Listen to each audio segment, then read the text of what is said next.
Yo, guys! What up? It's the kid. It's the kid. It's the kid. It's the kid. It's the kid. It's the kid. It's the kid. Here in a flash. Here to ride. Here to roll through. Here to be the best man that I can be, man. So look, man.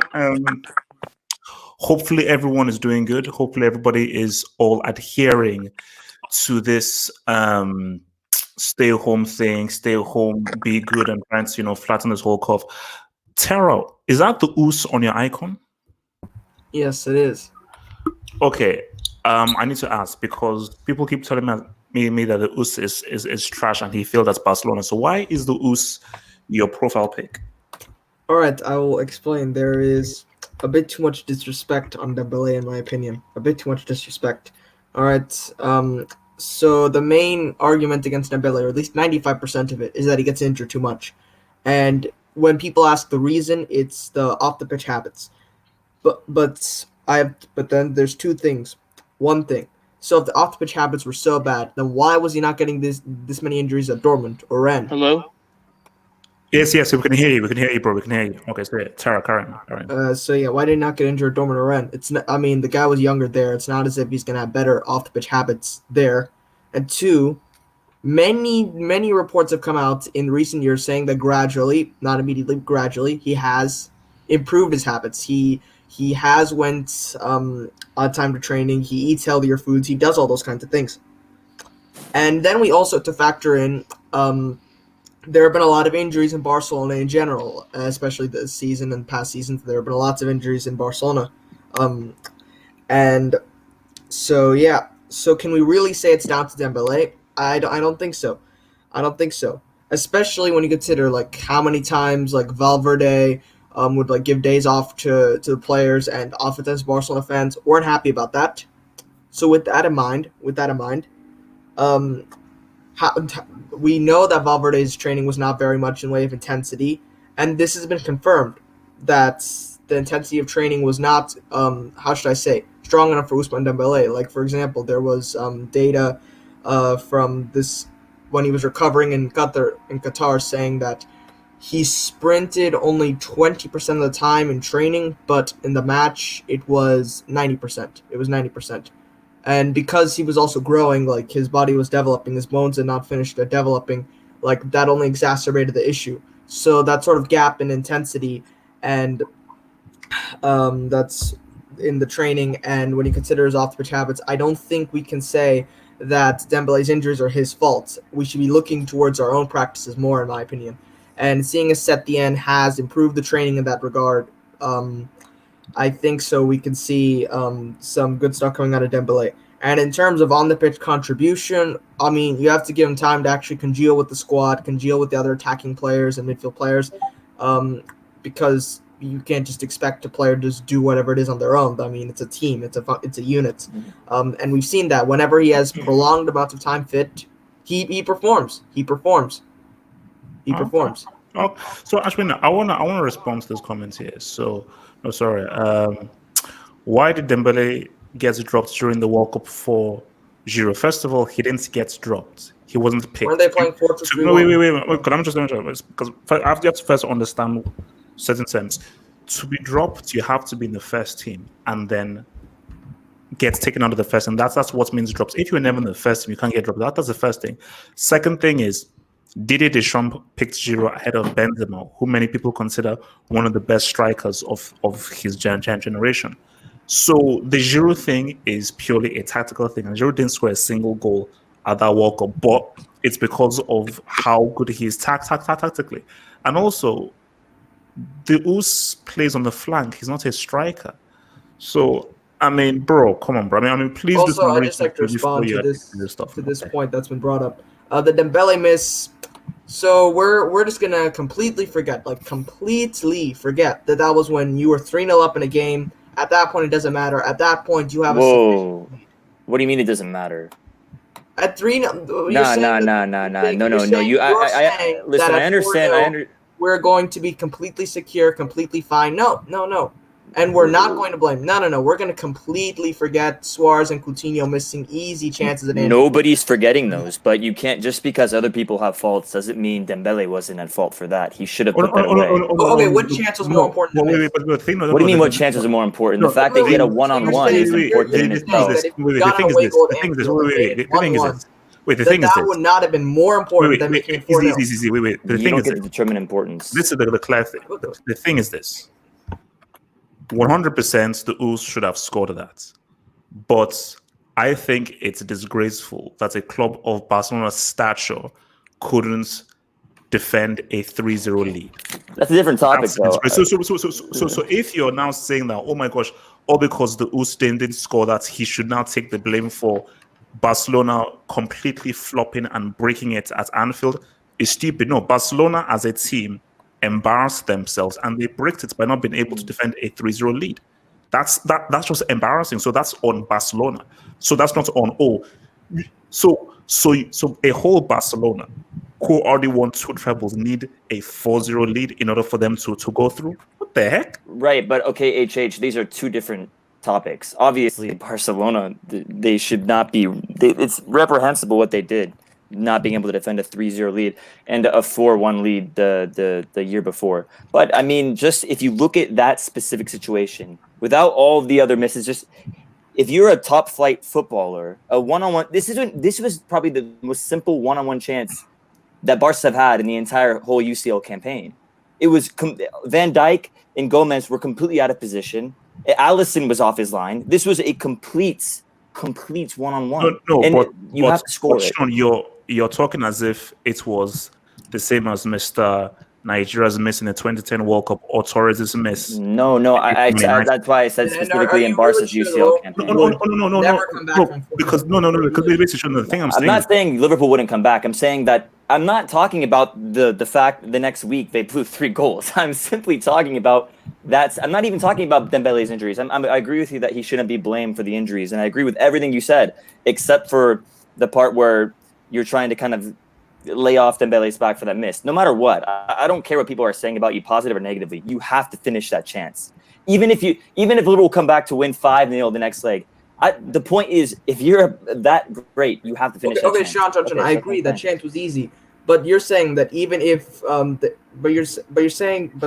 argument for the Dembele chance is that if we had scored, then we would have almost guaranteed went through. No, not that. I told you. I just said literally 30 seconds prior that Liverpool could have still won 5-0, and they might have. But I'm saying that you can't. But Sean, the issue we're saying here is that it shouldn't even be brought up. That's what we're saying.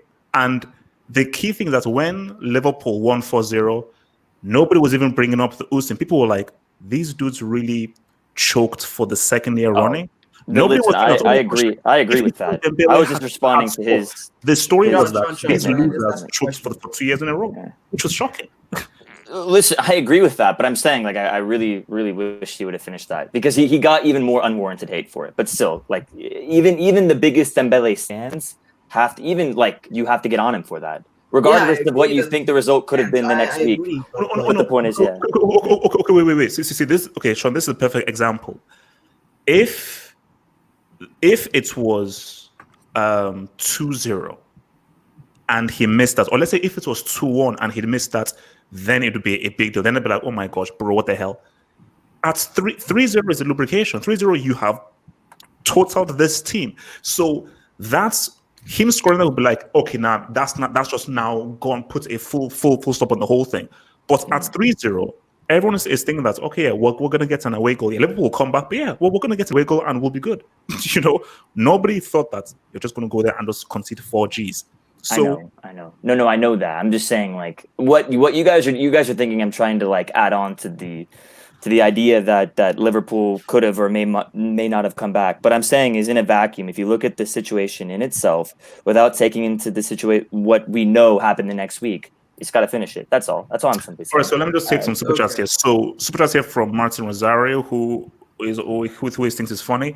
The Ooze chance was worse than ... HH. No, Martin's wasn't, embarrassing. bro. Martin's embarrassing himself on a consistent basis. No, it wasn't. Mark Barton is. I mean, he's got to stop. Like, this you is gotta respect embarrassing. the thing. HH I is respect the hustle because he helps your content look, out. Sean, you'll but- have to contend with Martin because Martin thinks Messi is a bomb and Cristiano is a lord. Listen, So, I listen. If Martin ever wants to debate, wait, let me hit the super chat. So from Hassam Zahab, thank you very much for your super chats. Hassam Zahab says nothing wrong with being a fanboy as long as you back it up.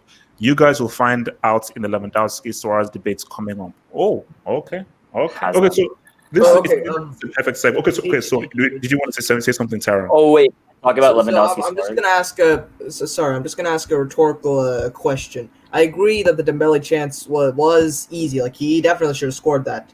But would he have gotten like this level of hate had we went through? Obviously not.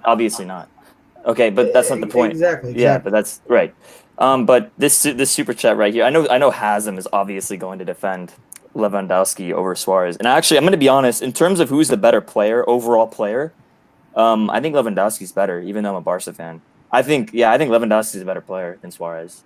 Do you guys not agree? As an overall player, like their link-up play, their touch. I mean, like I've always said, like Lewandowski is the closest thing to R9. So the Lewandowski Suarez debate is: it depends what you're debating. Are you debating ability or are you debating effectiveness and achievements? If you're debating effectiveness and achievements, it's kind of what Suarez. If you're debating ability, overall ability, it's Lewandowski. So it depends where you're going. All right, this is a perfect segue of what we're in about. I want to talk about fanboys. Talk about fanboys, and I think before we talk about this, Hey, Martin, come over here. oh God, bro. All right, okay. Martin wants more smoke. Sean, stay in your lane. You don't want the smoke. You know what? I want to set up a Martin Sean fight, man. Martin Sean, I want you to let's okay. Okay, let's be a massacre, but okay. So look, man. Before we go to I think I have to start off with the Rakitic Messi story, and there's something I left out in my video. There's something I left out in my video because for me, like, I actually went to Rakitic's Instagram, and I was like, oh man, he took down the picture. I was like, why did he take down the picture? So I was scrolling, took down the picture. Then I just saw a picture of the World Cup. I said, okay, maybe this is it. So I clicked on it. Lo and behold, it's a flipping slideshow. So the first picture you see isn't even the picture of Messi on the ground. The picture of Messi on the ground is the fourth picture in a slideshow of 7 pictures from that game. But as I scrolled through the comments, I'm sure these guys are like 12-year-olds or 13-year-olds or something, don't have anything better to do with their lives. As I scrolled down the comments, I saw people saying that, oh man, Rakitic, bye-bye, Rakitic, Messi is going to take you out, or you're nothing, get the heck out of here, like you're going to... And I was like, so am I living? And thankfully, there was a few sane comments there saying that, like, bringing out the stupidity and the absurdity of what guys were saying. And just for me, because this is why I said to myself that, like, and for me, this is a fact. This is irrefutable. There are these certain fanboys aren't football fans. These fanboys are very similar to, like, those Kim Kardashian fans, like extreme Kim Kardashian. You know what? Because I was about to say that. What's the name of that white chick? That's a singer, like really famous, skinny. Come on, really famous, white, blonde, skinny. I don't know, Bieber. No, chick. Chick. Taylor Swift. Yes, thank you. See, the thing with Taylor Swift is she actually has a talent. So it's hard to decipher whether people were fans of the talent. Kim Kardashian doesn't have a talent. Her talent is that she did a sex tape with Ray J. She doesn't have a talent. No. Taylor Swift is clear of Kim in no. In everything. She can actually. She writes her own lyrics. Taylor's amazing. I like. So basically, my thing with Kim Kardashian is that her fans are very similar to these hardcore fans of a Cristiano and a Messi, because they are Cristiano Messi fans who appreciate their abilities and their skill. So those guys are cool. Sometimes they can be a bit extreme, Sean, but they're all cool. Am I not do I not bring context? So whenever I No, talk about Messi, look, I was saying that in jest. I was saying that in okay. jest. So, but then there are other of these fanboys who, for them, they are enamored with the individual. It's tunnel vision. These guys, they don't see sense. They don't see logic. They don't want to talk. They're like, and there is almost a there's like a pride. Yo, And this man can let me talk. Yo, what? Yo, Sergio, is that you?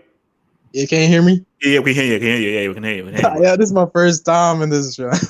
Okay, look, welcome, man. What up, man? What up? All right. So, look, so basically, these fans, it's tunnel vision. These guys, they can't see sense, they can't see logic. And the thing about it is that I've found myself being stupid. And by that, I mean that at first, I'm thinking that I'm having a football debate. Then after like maybe 4 or 5, 6 tweets, I'm like, oh, you Dumbo. You're dealing with a guy who is in love and idolizes and obsesses and fantasizes over this individual. You're not having a conversation with a rational human being here. You have an obsession with a guy who I think needs psychiatric help. Seriously. So, hey Chase, I have a question for you actually in regards to that. Some of your tweets in the last week overwhelmingly suggest that you have a similar fanboyism for one particular Brazilian guy. Who's R9. So, I mean, it's like you do criticize a lot of other fanboys, but you do a lot of your own fanboying, especially since isolation has occurred. I don't know if it's the quarantine getting to you, but it's a little... Okay, Sean, let me ask you this, though. Is my fanboying of R9 to the level of the Messi and the Cristiano fanboys? It depends. That in itself is subjective. It depends how you even determine the levels of fanboyism. That's one. I mean, you do post a lot about it, and you seem to respond a lot about. Okay, then. Okay, because you have to look at the context and what it's about. I have come out and said that R9 lost me £5 in the 06 World Cup when he turned up overweight. And he still owes me £5. I've come out and said that, well, if only R9 didn't have that knee injury, he could have been so much more. And I always keep referencing that R9 before the knee injury, R9 before the knee injury. After the knee injury, he simply wasn't the best player. And I've come out and said that I can't put R9 he's personally the best player I've seen, but I don't put him in the same GOAT conversation as a Zidane or Maradona, or if you want to argue a Pele. I've never talked to, so I've never actually said R9 and GOAT. I've never said that. So if I've never said R9 and GOAT, greatest ever, it already excludes me from these fanboys. Because from the offset, these fanboys, the first thing is this individual they're in love with is the GOAT. So that's the starting point. And from there, it's about, because he is the greatest thing of all time, greatest player of all time, I am now going to double down, triple down, quadruple down my defense offense. So if anything or anybody says anything of negative to them, I'm going to hit you with racist abuse. I'm going to abuse your family. I'm going to call you gay, virgin, insult your culture, insult your skin. I'm going to say all of these things. So that's different, because trust me, if people say anything against R9, I am not racist. I'm not severely abusive. I don't insult people's culture. And I don't spend my time 24/7 looking for anybody that says anything negative about R9 and completely attacking them with a series of several tweets. I've had to mute people, and by the way, Twitter, I love the mute button. Do you know why the mute button is so good? They don't know that they've been muted. So these guys have been, because I don't even want to name their names, but these guys have been tweeting at me, thinking that they're tweeting at me, but I don't even see your tweets because you've been muted and you don't mute. Curious though, HH. I feel like you were trying to delve into the idea that the Rakitic post, in that maybe I think you're also trying to then segue into maybe Messi has too much Barcelona power, and a lot of this is from fanboys and stuff like that. No. This is focusing, because that's a separate topic. This is focusing merely on the fanboys and the people in the comments, and why I think that we, as a footballing community, we need to expunge these people. Well, you do realize that there's a particular reason as to why there's more fanboys in the world now. A lot of it is social media. And I think the biggest thing is that these stars have their own personalities more so than ever. And people live vicariously through these stars. And as they see them grow up through the ranks, and a lot of these people aren't, I'm born in America, right? And I'm assuming a lot of Ronaldo fans aren't born in Portugal, and a lot aren't, even Madrid fans to begin with. What they do is they latch onto a player based off of social media, and then they live vicariously through them. And they latch onto him emotionally, and then over time it becomes a huge emotional investment, and everything that they do becomes Facts. Actually, let me hit the super chat from Rodney. It says Maradona had nurses stealing his blood samples. Excuse me? Rodney I know that he sniffed some cocaine and stuff, but I don't know what else can do it. So let me first go around the room, and then we can then sort of like go into it deeper. So I'm going to start first with your boy Tara. So Tara, do you feel that fanboys are harming footballing discourse and footballing debates, or do you think they are needed and we should just provide a space for them and just accept that they need to exist within the space of footballing debate? So I think fanboys who extremely support a player, and like they'll like give every single bit of evidence about some player to support their argument. In my opinion, like their argument, as long as it's not like excessively trashing whoever it is they're comparing with, or trashing other players, they can definitely be included in the footballing discourse. Yeah, I agree. But those more toxic fanboys who, let's say, insult the players and insult like fans of those other players, I think they need to be cut out of the footballing discourse. And about the Rakitic thing, I'll just add on that. I agree that it was pretty petty to criticize Rakitic for that post. I mean, at the end of the day, it was his choice to post it. It's not really harming anyone, least of all harming Messi. It's like really not a big deal. So yeah. Oh no. Okay, well, very briefly on the Rakitic thing, since you're on the whole Barca thing, people are saying, again, I'm just pulling out an argument, trying to play devil's advocate, that because Rakitic has sort of been on the outer rim, not really been included, even if I think that he'll do a better job than the overrated Frankie de Jong. Let's say that by him doing that, hey, look, it's my viewpoint. Frank de Jong, the guy's overrated, bro. I don't see it. So, do you think it's a case of Rakitic is just sort of like reminding people that, hey, bro, I am still good and I shouldn't be left out of the shadow? Or are you reading too much into that? I'm gonna be honest. I've seen like a lot of stuff about him, like linking to Atletico, Sevilla, Italian clubs. So I think he's gonna be on the move anyways. And to be honest, like even in the dressing room, these guys probably discuss those kinds of matches anyways. So I think he just posted it just as like a bit of like a joke. Honestly speaking. Okay, so actually, before I don't think it's like that important of a matter. A fanboy is just someone that's a fan of a player you don't like. Wrong. Let me define this, because this is very similar to films. A fan is someone who is passionately into a certain thing, like a fan of a certain film, a fan of a certain player, a fan of a sport. That's a fan who's deeply passionate about something and wants to discuss about it. And they always it means a lot to them. A fanboy is when you take it to an extreme where you will not accept any negative things said about that thing that you're a fan of. You see, a fan can step back and say, yeah, this thing's crap. Nah, this guy didn't do so well. He did well here, he did bad here, but I still like him, but I admit that he did bad here. A fanboy is, I don't want to listen to anything negative. Nothing negative exists. Everything is positive. And if you say anything negative, I will hound you. So, and that's the issue. So let me come to your boy Sergio. So Sergio, man, your debut, man, you better make this good one, bro. Thank you for holding it down in the live chat, but I still need you to do a better job with these more. Maybe because they feel these losers who find their way into this live chat. So Sergio, again, same question to Tara. So do the fanboys have a space within footballing debates, or should we get them out of here? Of course, I feel like fanboys, they should have a space. You feel me? But if like if they're like being toxic and triggered about everything like you say about their god, then you should get them out of here.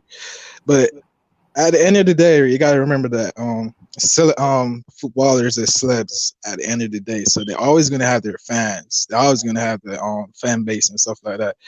So it's just how the fanboys behave, basically, in my opinion.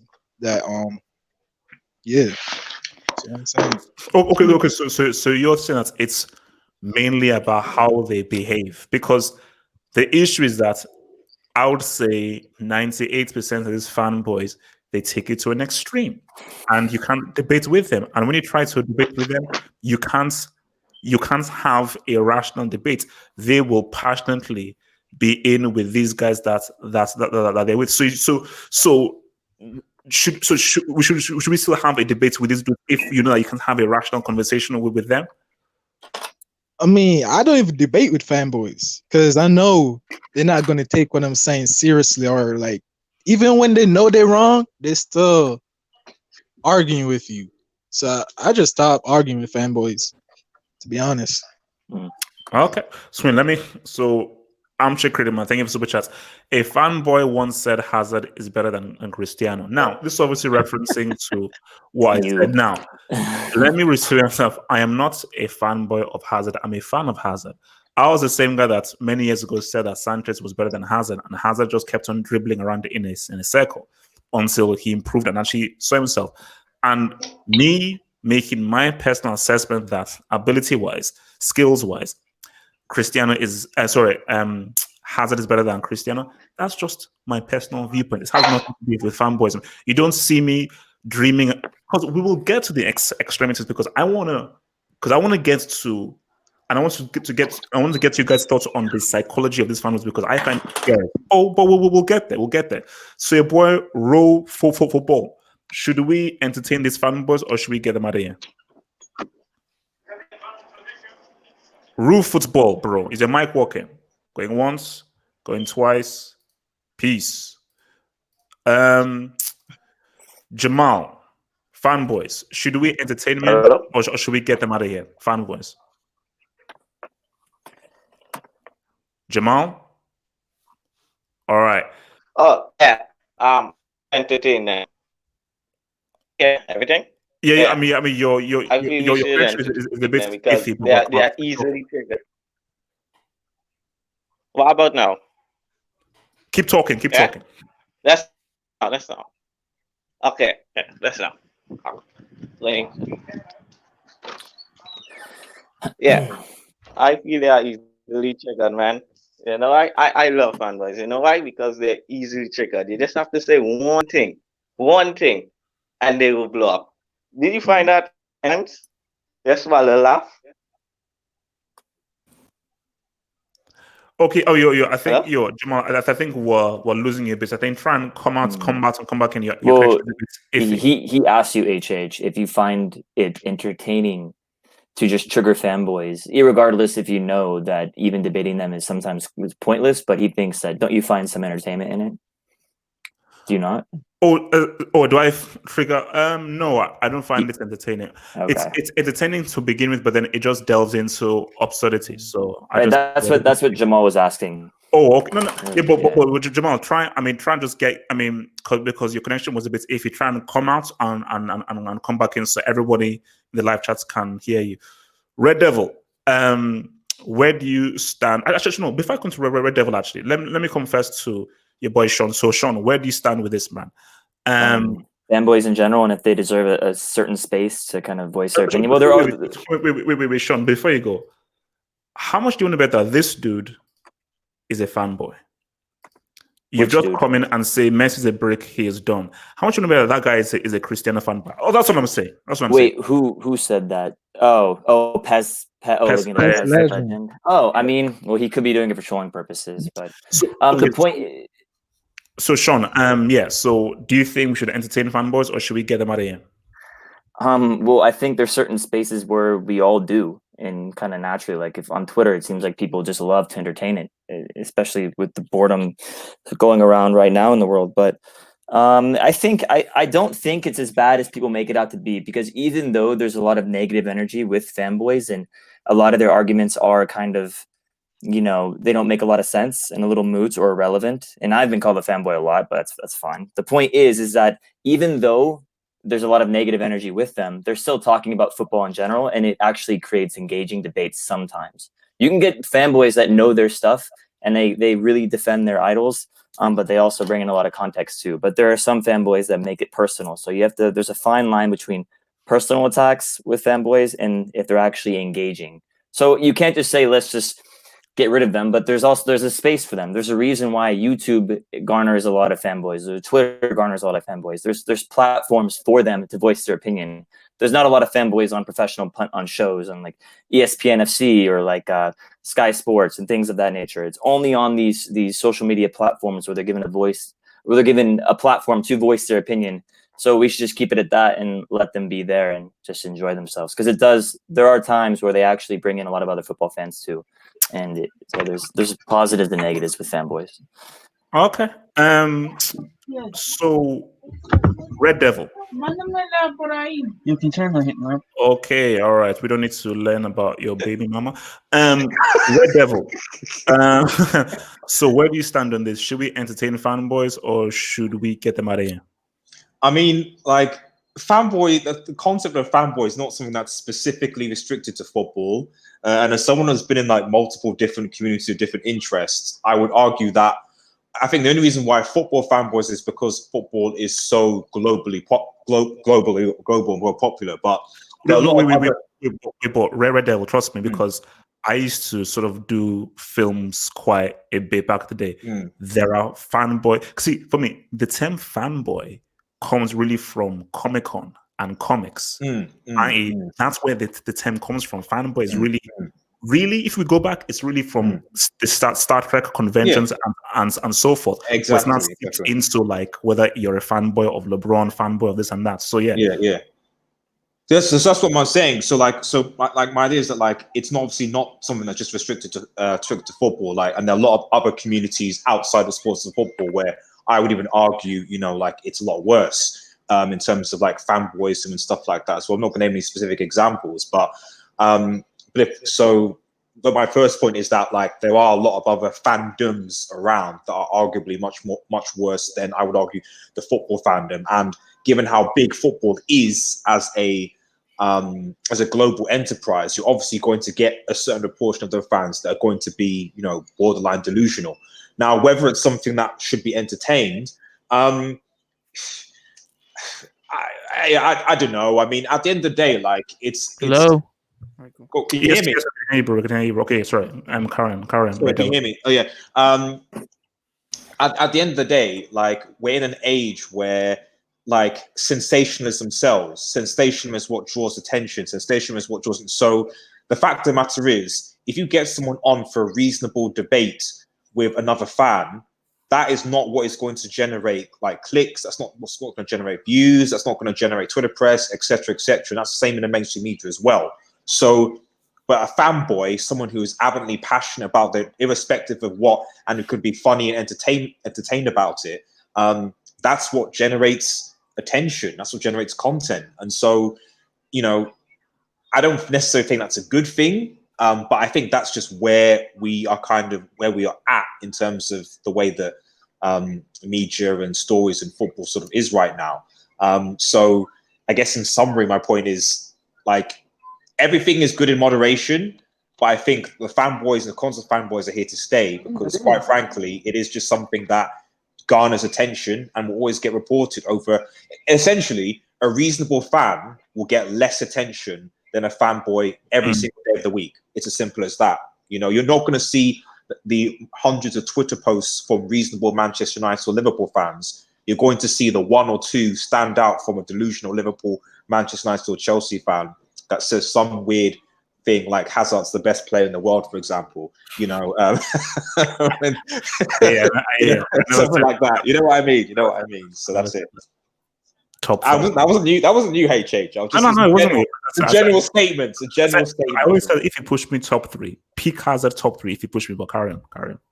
So that's my point basically. So it's just like you're not gonna like we aren't just going to notice. You're not going to notice the reasonable fans' comments. You're going to notice the fanboys' comments, and that's kind of sort of where we are. If that makes any sense. Okay. So again, I don't know whether you missed this as your boy David. So he said, "Can you define a fanboy?" I'm still confused. So the best way to explain this is fan and fanboy. A fan loves this player or loves this thing, but they're willing to take a step back and admit the flaws within this thing that they're a fan of, and can have a reasonable debate to look at the positives or the negatives or what they love.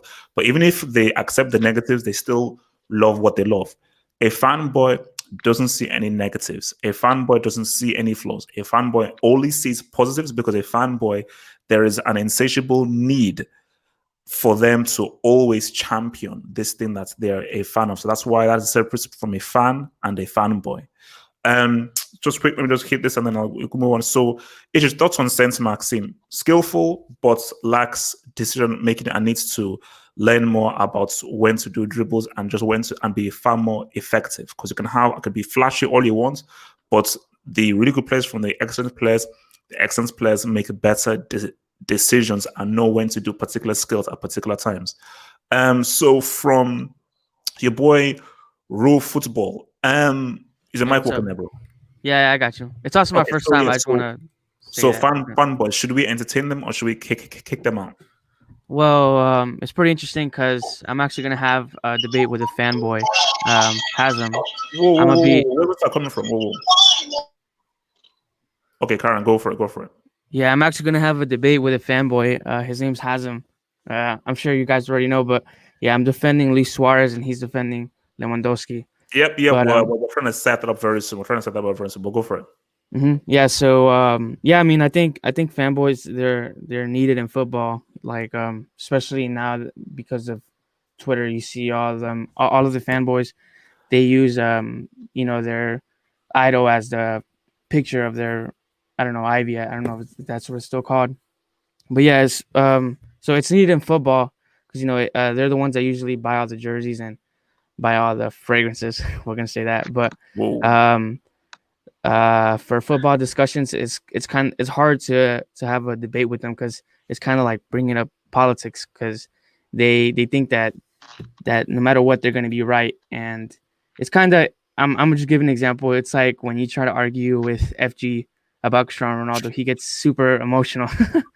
But yeah, it's almost impossible to debate against him. So I'm pretty excited to see how it's gonna be like in this debate that I'm gonna have with Hasm because I got some. But one thing I will say about Hasm though is that I wouldn't call Hasm a fanboy. I would call him a patriot, but I think Hasm is far more level-headed and far more articulate. Because basically most fanboys aren't articulate, so they can't spell. They have poor grammar. I think they smell bad and have a bad breath.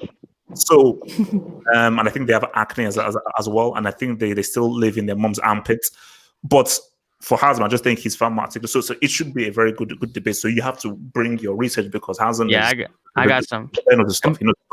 Okay. By the way, sorry, I just want to say I'm a Madrid fan, and I actually hate Luis Suarez, but because I'm Peruvian and I watch all the South American games, I see how good he is. So I think that he gets. People don't see his international games, and that's really makes a difference. But yeah, okay. So your boy Pablo, thoughts on this? Should fanboys be entertained, or should we get them out of here?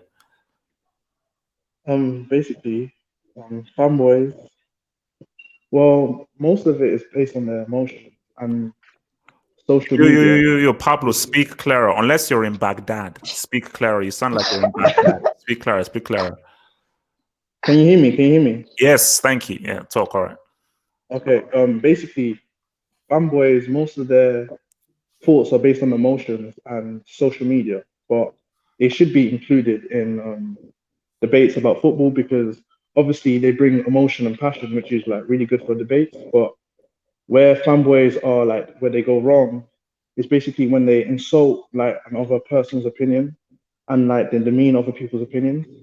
So like, let's say for example, FG, his points are articulate, but sometimes they can get too passionate and like insult your other opinions, which are wrong. But he's still articulate, so you can't really like give that against him. But fanboys are part of the football culture in the end of the day. So you just gotta allow them. But they can be annoying sometimes. Okay. Yeah, my mic is good now. Can you? Yeah, Jamal, you're good. You're good. Okay, so Jamal, hit it. Yeah.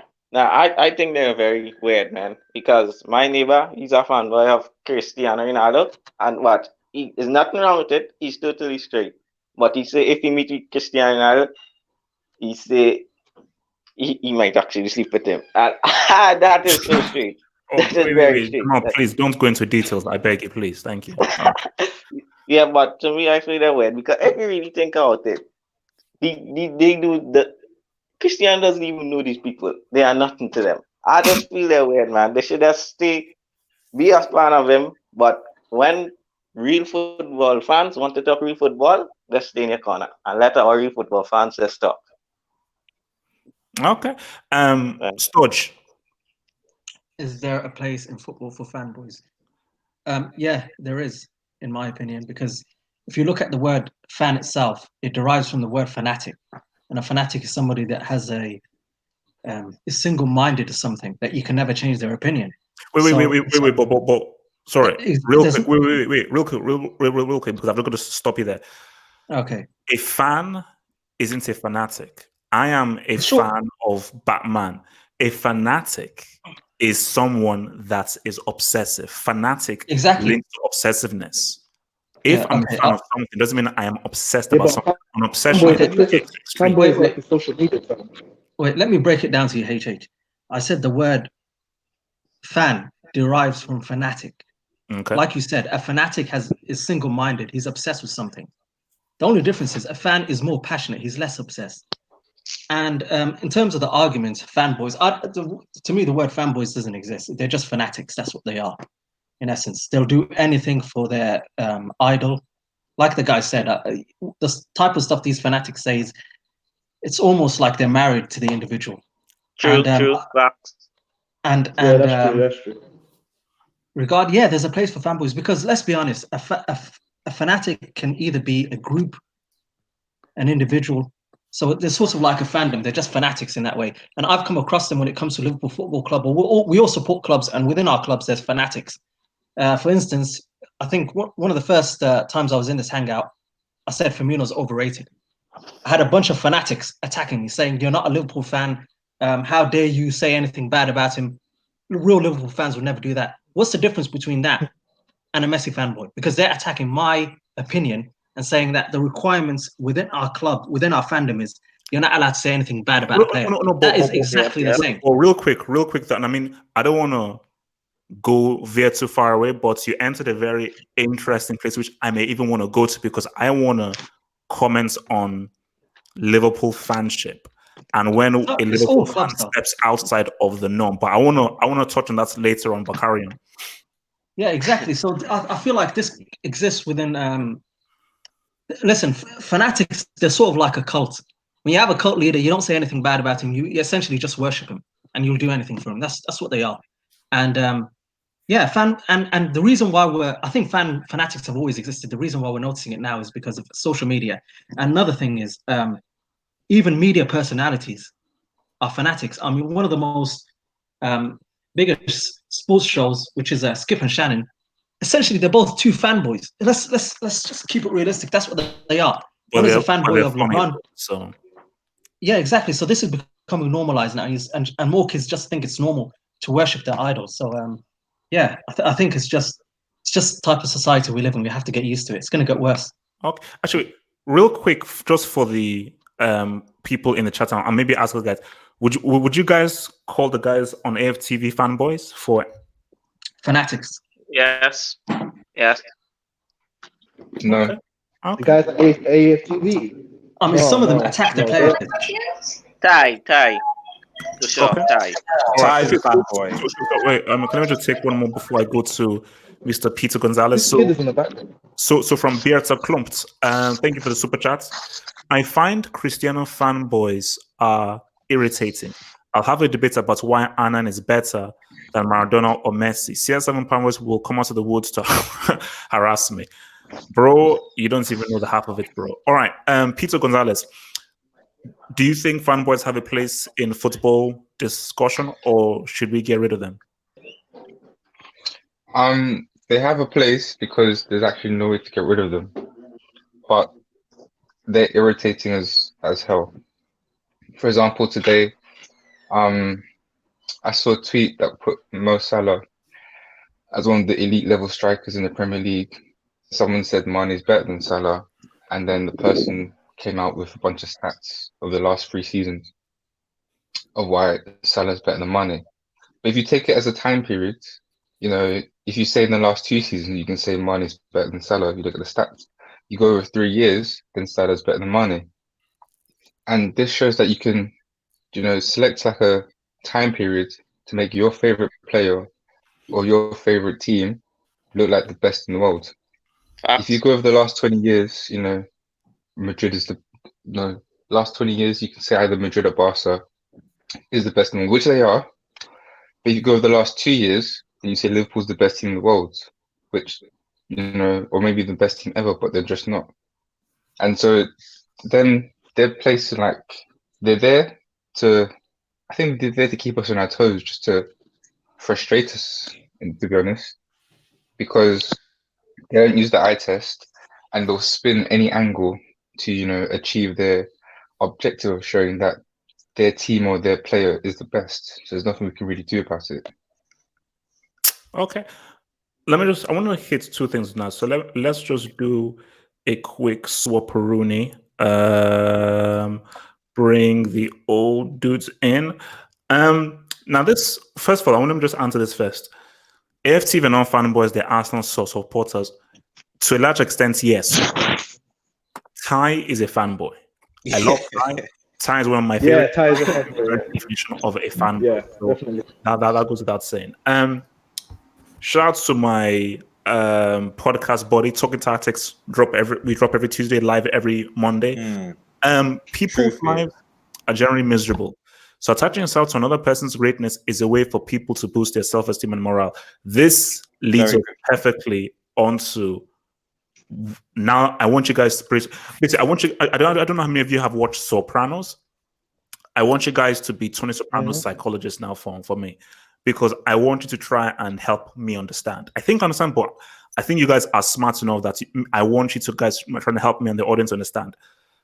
I don't get why people are so defensive for these individuals, and they do so to a crazy passionate extent. Because for me, look, I love my Annan, and I will get into in a debate with Annan and everything. But for me, it's not life or death, because, you know, I've got bills to pay, I've got things to do, I've got other commitments to make, all these kinds of things I want to set up and everything. So I'm like, okay, well, if you hate Annan, cool, I'm now going to go and do something. But for these guys, it's a 24/7 thing. Some people even, I don't know what, I think that there's a dude who has actually done like plastic surgery to make himself look like Chris Cristiano. So they've done this extreme thing. So I say it because for me, I say that, are you sad or something? So let me confess to Tara. Why do these certain people, why are they so extremely obsessive about another individual's life, their family, what they do, and they want to know every single thing about another person if that same person doesn't give a crap about them? Why so, Tara? Okay, so because I don't usually see much of these fanboys, to be honest, and okay, just give me a moment, I have to go for a bit. Okay, cool. Support, Sergio. Yeah. So why do you think these guys are so obsessive about another person and his family? You gotta remember, these guys, they don't get it. They don't understand. These guys got posters of Ronaldo on their walls. They're kids. They're fanboys. These guys will argue on YouTube for days. I'm telling you, days, weeks, arguing on YouTube for a man that doesn't even know them. I don't know. But I don't know, HH. I don't get them. So, okay. So from your thinking, you don't understand how someone can be so obsessive about someone's life, their family, what they do 24/7. Yeah, I don't got time for that. Cause I got work. But I feel like these fanboys, they're kids, in my opinion. They're kids. Because So maybe because they're kids, they have more time. They don't have bills to pay. They don't really have a job to go to. So since they have more time, they dedicate all their life. But then, though, Sergio, if that's the case, though, my gosh, man, video games, go outside, hang out with your girlfriend, go and get a girlfriend, see other people. Why are you wasting your youth obsessive over another individual? that's a good question. That's a very good question. Okay, and Pablo, why do you think this is the why do you think people are so obsessed about another person's life? All right, It's gonna skip me. all right. Let me bring it. So let me go to Sean. So Sean, why do you think people are so obsessed with another person's life? I mean, Sergio was talking about maybe potentially kids. They don't have a lot of time. Well, you can also say, well, if you're a kid, you're easily influenced. And then I was saying earlier that you want to latch on to something, and you can live vicariously through someone, and you build up this emotional investment or attachment in everything they do. All of their shortcomings, you deem it as somewhat of a personal attack on you. And I don't think it's also regarded towards any specific age. If you look at, Machine is older, and you can consider him a fanboy of Ronaldo. But there's a lot of examples of people that are older that represent their idols to an obsessive degree, and it can be really detrimental to their long-term health. But I don't. There's no specific reason. There's a multitude of reasons. You can look at. I think social media and technology is a big reason as to why you have a huge insight onto their personal life. And when you have that insight onto their personal life, you like everything about them. You see their girlfriend, you see their lifestyle, you see what clothes they wear, you see what they do on a daily basis, and all of these things kind of accumulated together. You build up this attachment towards them, and you feel everything they do.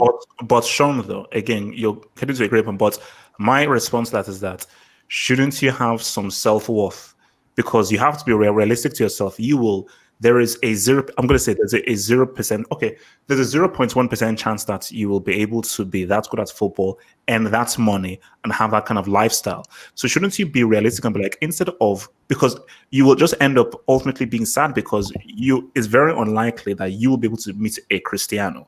It's very unlikely that you'll be able to have that kind of lifestyle. So wouldn't it depress you if you're looking at something you know that you can never have?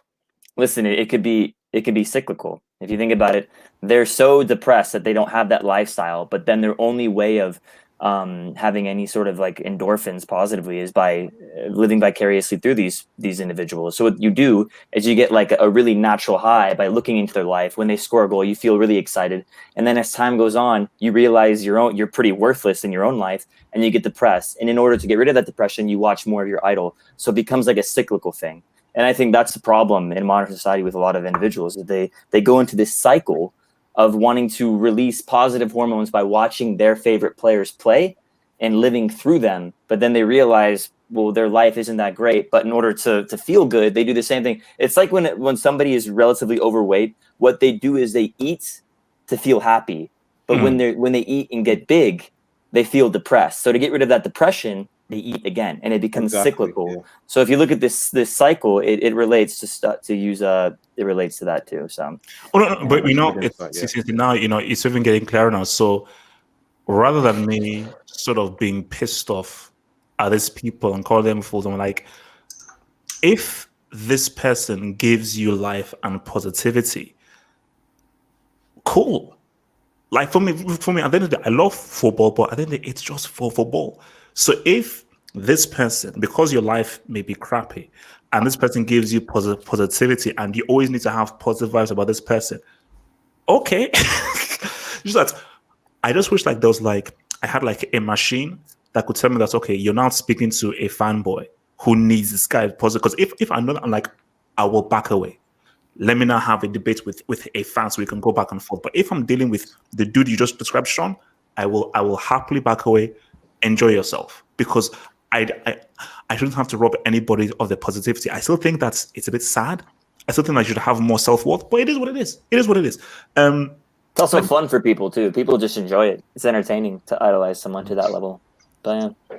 Which I find strange as well. But I do get what you're saying. But let me hear this from JD Post. Thank you for super chat. Do you think Us can get to Ribery's level? I don't think he can get to Ribery's 2013 level. But the Us is different to Ribery. I think what the Us brings, he's much more of a goal scoring winger.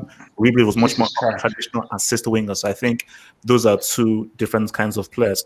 All right, Terra, is your mic working there, bro? Yeah, I just had to go for a bit. All right. Hit us with your view then. All right, so I've heard like a lot of good answers, and honestly, I think it's probably because these people, like, let's be honest, they're probably not living the best life on the earth. They probably it's probably like some kind of inferiority complex, some kind of mediocrity. This one,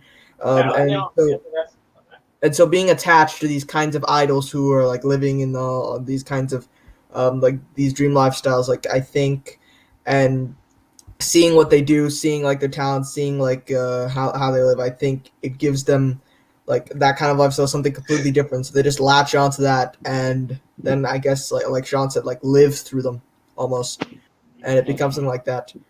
Though to be honest, I have not seen very many people. I know that those people are there, but luckily for me, I've not seen that many people who do that. I mean, there are some people. Wait, Tara, are you sure? Tara, how the heck have you not experienced these?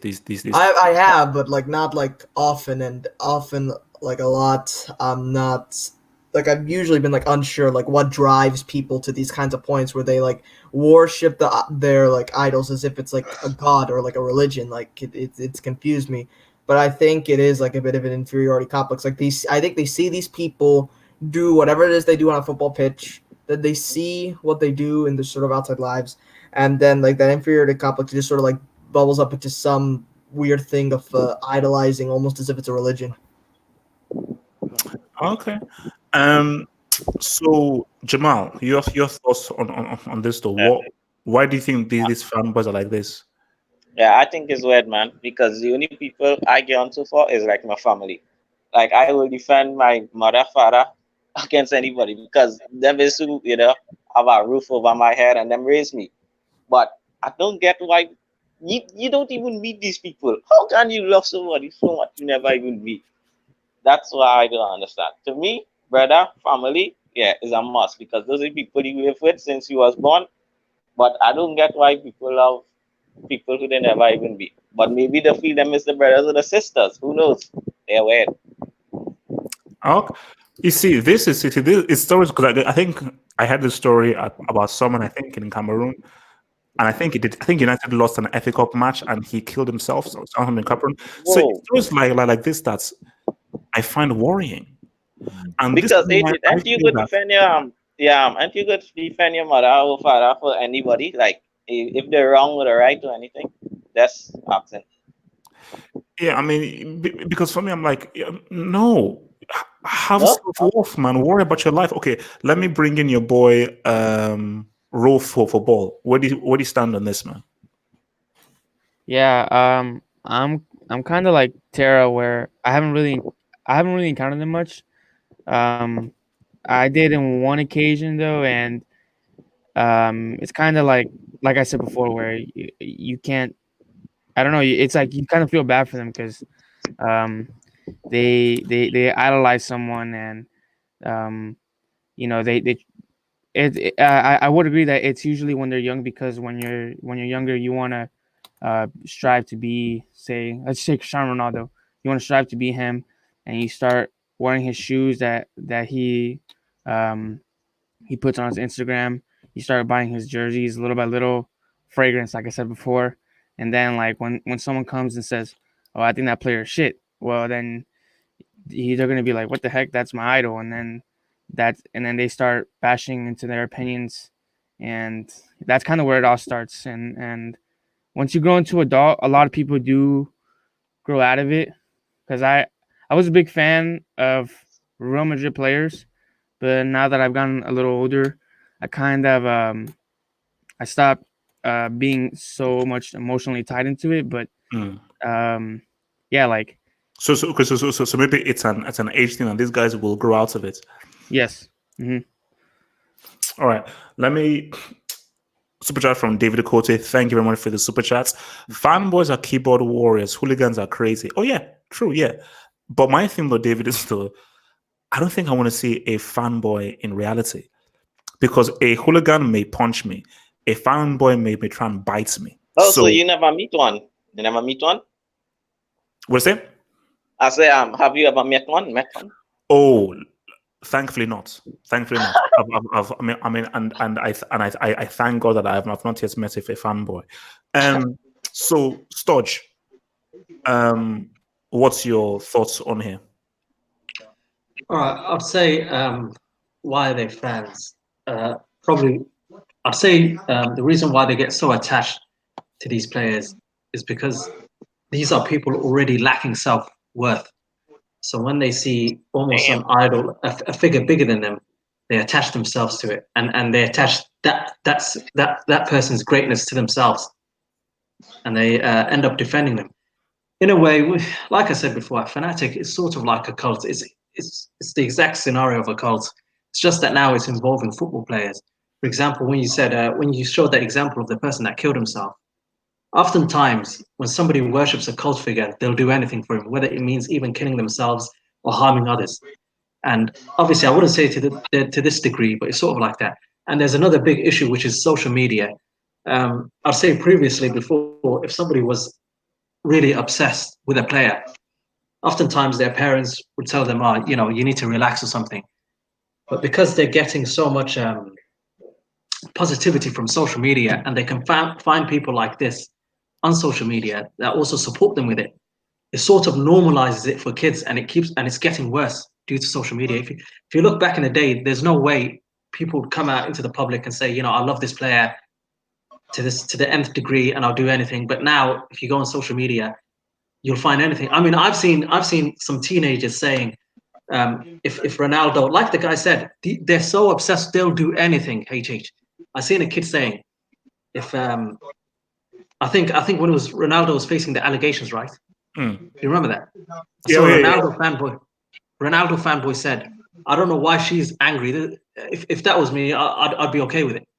I mean, this is their mind. That's just sort of how it's wired. They'll do anything for them, and I don't think they really care if they meet the person or not. It's just weird. It's like they worship them. They're like a faraway figure that they worship, and they don't care if they don't meet them. But they just love them that much. Okay. Red Devil. Where do you stand on this, man? So actually, I probably want to add on to what I think it was Sean, the other guy, sort of said, because I think what he said was quite on point, and what other people already said.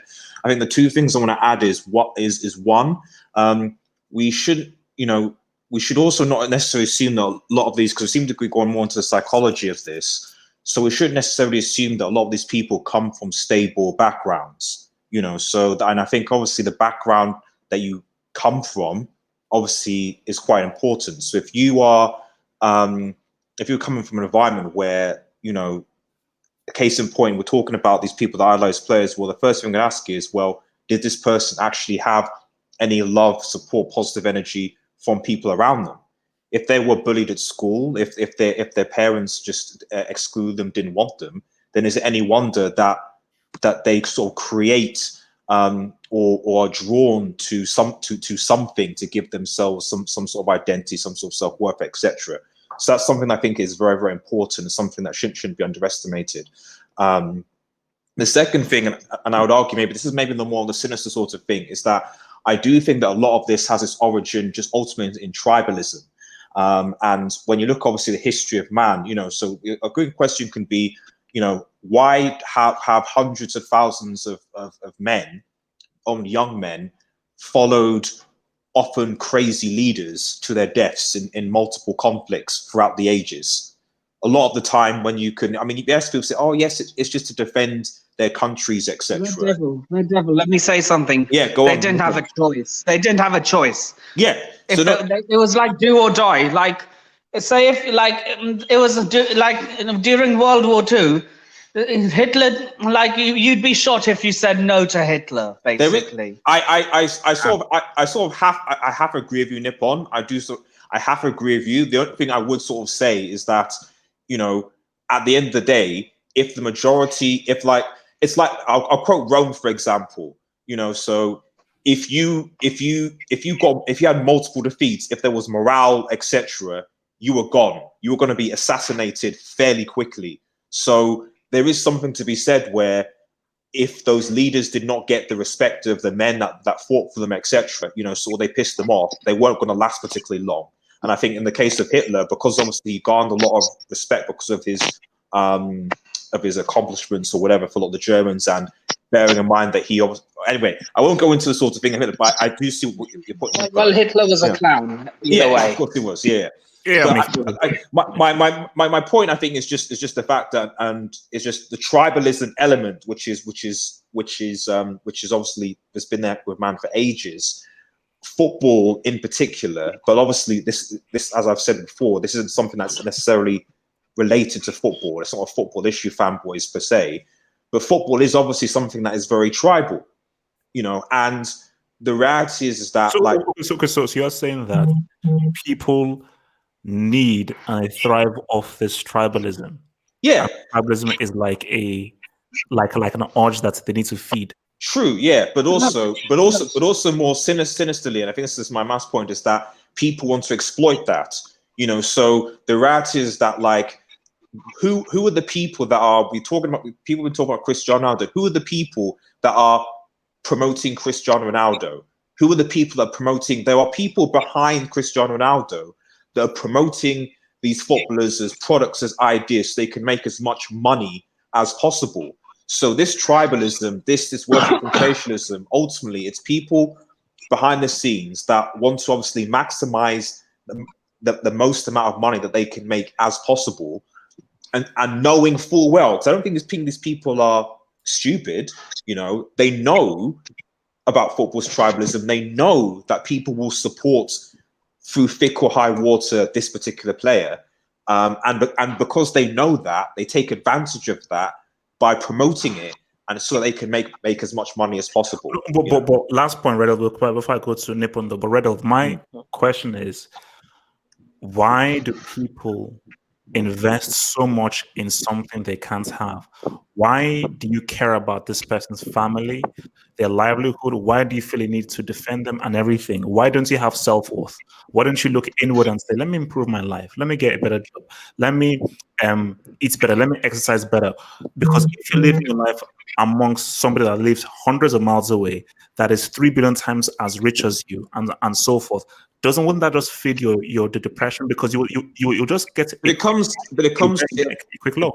But it ultimately comes to identity at the end of the day. Like, that's the thing. Like what is it that you what is your identity? And that's why it started the tribalism thing, is that for a lot of people, and this extends out of football, you know, so like their identity is in their tribe. Their identity isn't in their thing. So in the case of Fanboys, their identity is that, like, they are a Star Trek fan, they are a Sonic fan, they are a Manchester United fan. That is what their identity is in, and that is a very powerful thing. So to a lesser extent than others, but you know, when you have a combination of the fact that people base their lives, because even outside of football, like, the same could be said about, like, careers. Like, some of the things that you said, for example, like, a career, gym, etc.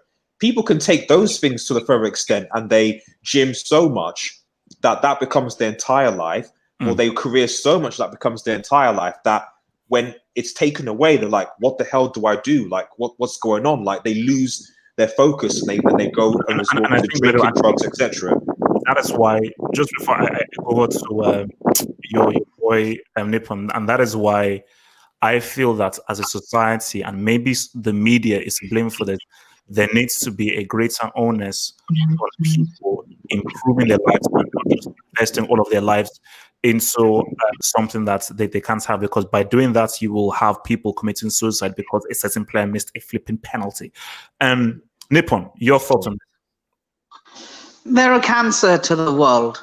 Fanboys, simple as. That's harsh, bit, isn't it? Room 101. Fanboys, look, people will not want to admit this, but tribals and rivalries are ruining the sport. Sorry, it just has to be said. How so? Expand on that. Expand on that point. Rivalries are ruining the sport because that starts fights. That starts, oh, my player is better than your player. That starts fights. That starts depression over a player. I mean, come on. So is your point upon? Sorry, can I ask? So your point is it because the origin of these things is rivalries that by getting rid of the concept of rivalries and stuff like that you wouldn't basically get those things? Is that what you're saying? Yeah, because there's a Messi Ronaldo rivalry already, and it's just it's become the identity, like you said. Right. Okay. So, but I mean, I guess my only question of that would be my question is it possible to have, let's say, a friendly rivalry? Is that possible? Is that something that's possible? Yeah. Friendly is one thing, but when you get into fights and you start getting violent because of the rivalry, that's wrong. Look at Celtic and Rangers. Yeah. That's not a friendly rivalry. No, Sorry, HH, go on. Was it? basically, look, man, Nippon, man. We say, my thing though is that, don't you feel that? I get right. See, rivalries are needed. Now, I get the whole violence thing. Violence is too much, bro. But don't you think? Wait. Don't you think rivalries is what makes things fun? As long as we don't step over the line. But the thing is with that is more often than not, people do step across the line. HH. So isn't that too great a price to pay? What if, let's say, we remove rivalries and we don't have the fun back and forth between Red Devil, a United supporter, and Sturge, a Liverpool supporter, which is a very old rivalry. But the thing is that Red Devil and Sturge, they keep things civil, but they go at it because their clubs are rivals. So just as long as we don't get into the whole violence, racist, and abusive thing, shouldn't we still keep those rivalries? Put it this way. You have to draw the line between banter and bullying. And that's where some people fail. Not all, but some. Okay, let me ask you this, Nippon, then, because this is what I've been asking everyone.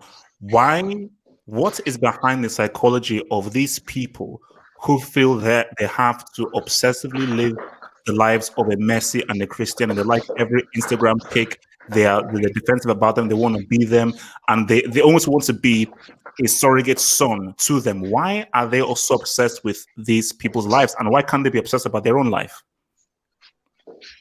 Maybe they're just really sad people who have nothing better to do. Jesus. I mean, it's fanboys in general, it's tribalism. That's what's happened. Okay. Fanboys. Well, in my opinion, fanboys are ruining the sport. Interesting. All right, let me hit the super chat. So from your boy Armchair Critic Man, he says that I don't know how one can feel bad for millionaires who do what they love for a living. But I think that's the whole psychology that we're getting into here. Is these people, and I think it's a very good point that your boy Denington, I think other people have been making the live chat, that they're living their lives through them. So they don't even see a millionaire. They see an extension of themselves. They're like, oh my gosh, Cristiano missed a penalty. Screw. Like that. Why would you kill yourself because Messi missed a penalty? Why? Because you know what the scary thing is? After Messi missed a penalty, he's going home. He's going home to his kids and he's forgotten about it. Because Messi has even said that sometimes he even tries not to even watch football once he gets home. So for Messi, it's like, okay, I missed a penalty. Okay, I'll feel bad for the next 3 hours or so.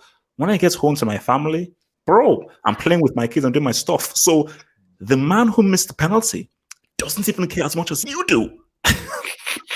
So what the heck? Have hope. Like coming back to the penalties you were just saying, I've come across a lot of small-minded people who always criticize Ronaldo for saying, "Oh, a lot of his goals come from penalties." Bro, why don't you try taking a penalty and try scoring from it? Preach, Nippon, preach, man, Not as preach. easy. No, I'm not a Ronaldo fanboy. Let me just make that clear. Yeah. But people who always say, "Oh, he just gets all his goals from penalties. It's so easy to take a penalty." Bro, I'd like to see you take a penalty and not fail. Preach, man. Nippon, everyone, round of applause, guys, please. Seriously, he's Nippon, right. can I just say that you have a large fan base right now. I don't know whether you know, you have a huge fan club and fan base on live. So you have loads, and there are guys who are saying that they are Nippon fanboys now. Even so, Nippon, you have a huge fan base coming through. I'm flattered. I'm genuinely flattered. But Nippon, how would you respond to this though? Mo Wada says that you have a Chelsea avatar, tribalism. So would you say it is tribalistic that you have a Chelsea avatar? No, I'm a Chelsea fan, but I respect people. I mean, look, as a Chelsea fan, I banter a lot with Arsenal and Spurs, but I don't bully their fans. I don't bully anyone. Okay, that's fair. Let me keep this picture. I have friends who support both teams. I have friends who support Arsenal. I have friends who support Spurs. We banter a lot, but we don't bully each other. But you keep it civil. That's the key thing. You keep it. Yeah, we keep it civil. We keep it civil. And what Nippon says is a good point about friends as well, friendship. Wait, sorry, Red Devil, you want to say something? No, I was just saying what Nippon says important in terms of use of friends, in terms of friendship, because I think that's the key difference. Is that someone used to tell me once, like, if you can't basically, resolve things over a pint, for example, then what's the deal? So the fact that you have friendships and you can, at the end of the day, you can just drink about it or laugh about it and forget. That's the key thing. I think when we're talking about the proper fanboys, these people cannot see the other person as a friend, as someone, as another human being. They just see them as a different person. I've seen someone on YouTube who's exactly like that. Mr. DT, shout out to DT if you're listening. Oh wow. Okay. But he is whatever he's basically whatever you just said. Damn. All right. So let me. You know who DT is, right? Yeah. No, look, we all know who DT is. But let me respond to this thing about yesterday. He said that HH, the hatred you have for Cristiano is tribalism. How is that tribalism? That is merely my opinion. Guys, listen, Yasser, let me respond to you. He doesn't hate Ronaldo. He's just saying the truth as it is. Didn't HH say Ronaldo's a penalty merchant though? Do you not say that once, HH? I've called him penalty. I think Ronaldo, yeah. Yeah. So it's like, but look, man, it isn't tribalism because I don't. If people ask me what I think of Cristiano, I'll tell them. If I'm watching a match of Cristiano, I will assess it. I don't go around spending my time saying, "No, I hate." Like I don't wear a I hate Cristiano badge over my head. Tribalistic is a 24/7 thing. It's a 24/7 thing that I have to do. So look, let's switch things up right now. Get in the. So I want to now take things to an interesting point now. Martin, you must know who DT is. Unless you don't watch AFTV. Martin, you must watch AFTV. If you don't watch AFTV, I don't know. You must watch AFTV. I had this basically Terry. Shout out to your boy Terry. He put out this tweet.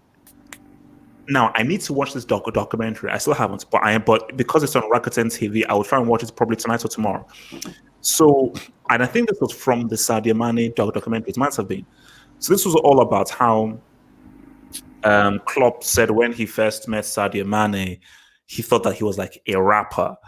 and he said, "No, man, I don't want to deal with this guy because this guy will just be like a rapper and will not take football seriously."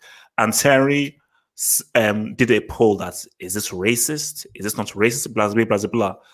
And I gave my opinion that, like, it's not racist, it's just ignorance, because you're having a stereotypical view of black people that, oh, if black people dress a certain way, they're assumed to be rappers. Like how everyone in my school thought I was Jamaican, even if I didn't know where Jamaica was on the map, because I'm a geographical brick.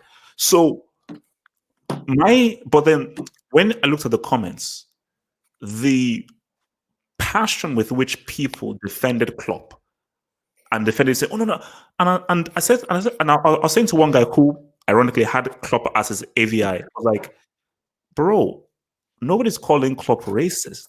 He's ignorant. Ignorance isn't the same as racist." But this person didn't want to hear, it's like, "Oh, you're just anti-Liverpool.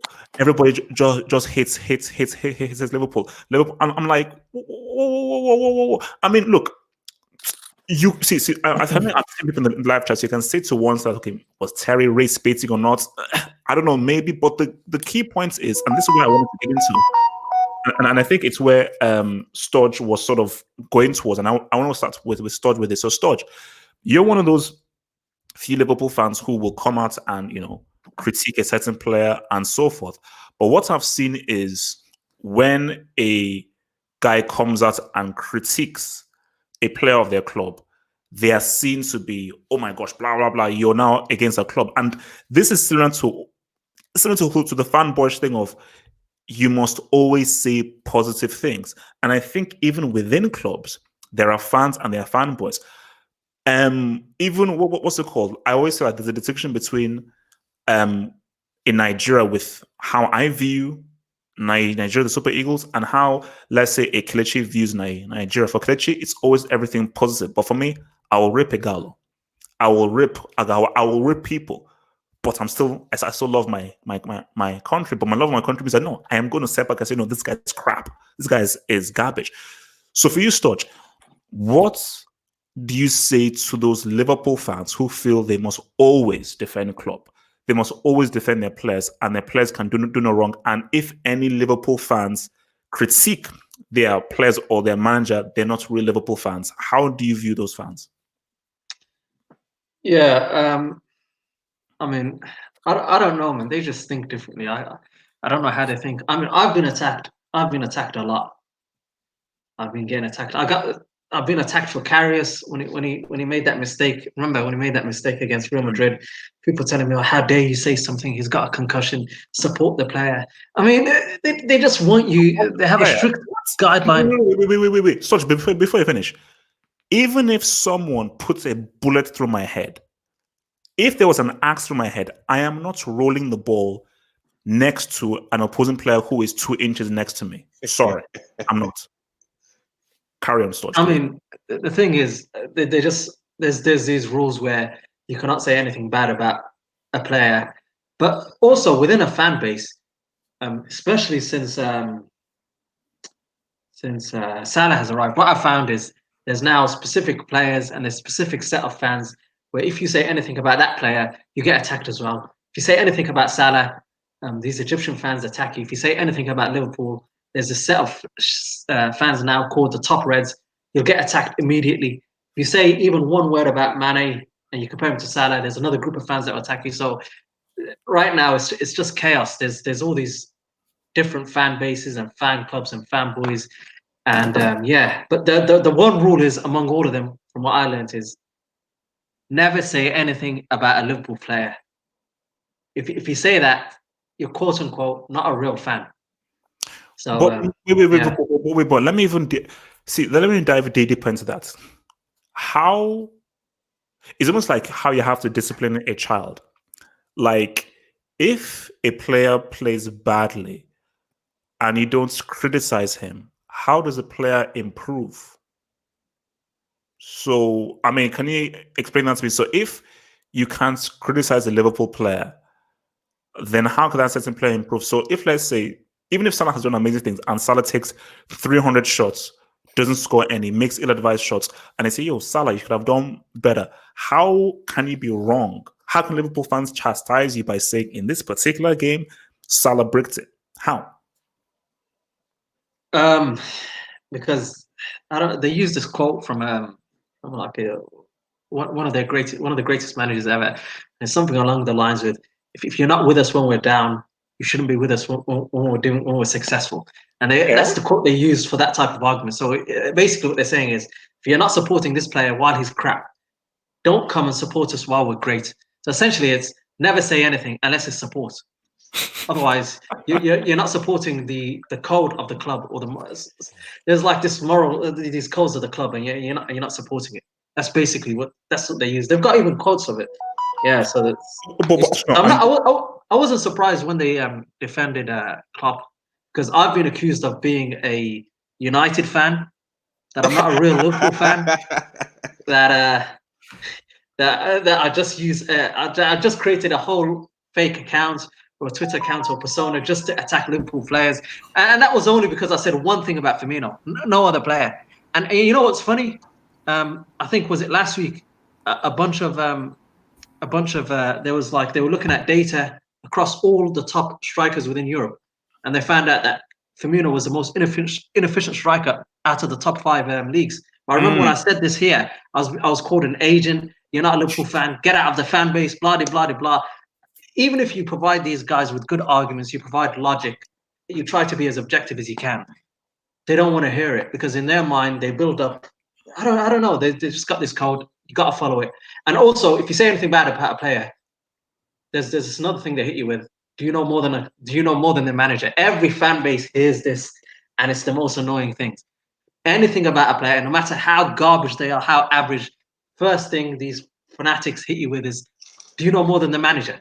So you basically, you can't win. You can't win anything. They've always got something for anything. So okay, so last thing before I go to others, because I keep seeing this problem, but I want to ask you specifically as a Liverpool fan: is there an anti-Liverpool sentiment that exists within footballing discourse? I think I'm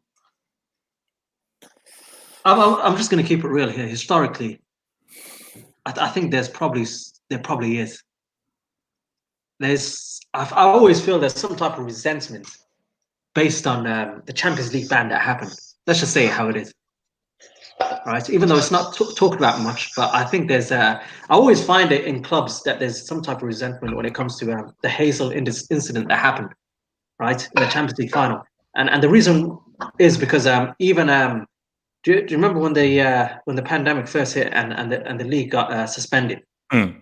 One of the first things that I saw a lot of different fan bases, and this could be clubs in League One, like bloody Sheffield United, and like these clubs are in League One or the Championship. What they're saying is, now you know what it feels like when all these clubs were suspended from the Champions League, and it was your fault. So there is that, and the other guy, and we know what Terry is. Terry's essentially a troll. I mean, let's be honest. Oh, damn! I mean, Terry is a troll. He trolls Arsenal fans. He trolls Liverpool fans. It's what he does. I mean, but that's how he makes money, Damn. Okay. Yeah. But not everyone's attacking Liverpool fans. They're just giving their opinion, and some Liverpool fans are giving their opinion.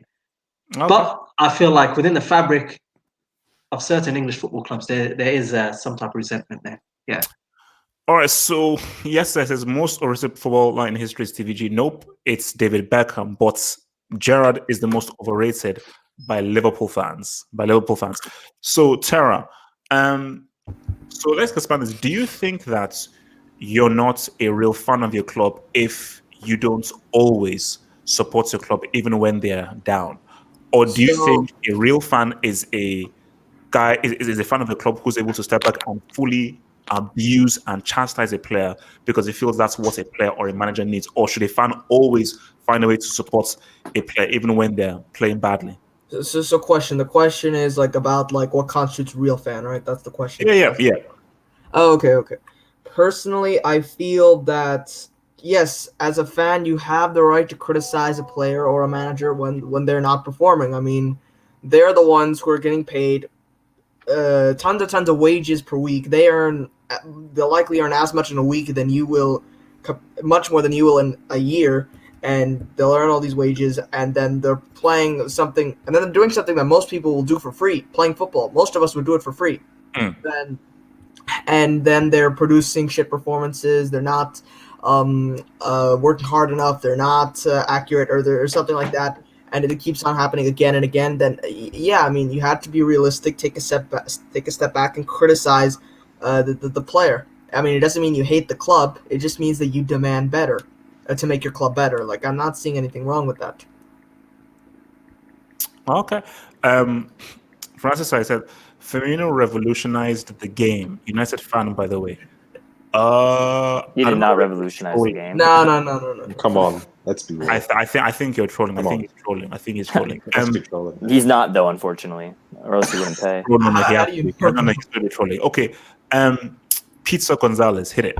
Are you, to be a real fan, do you have to always say good things about your club, or does a real fan know how to criticize and abuse his own club's players?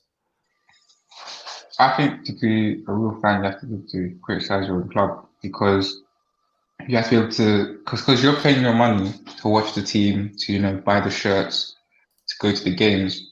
So to me, that entitles you to an opinion on how the team's performing. And if the team's performing badly, since you'll be paying your money for it, it's like with any service. Like if you go on an airplane and you don't like the service, you can complain about it because you paid for your first class ticket and you didn't get first class treatment.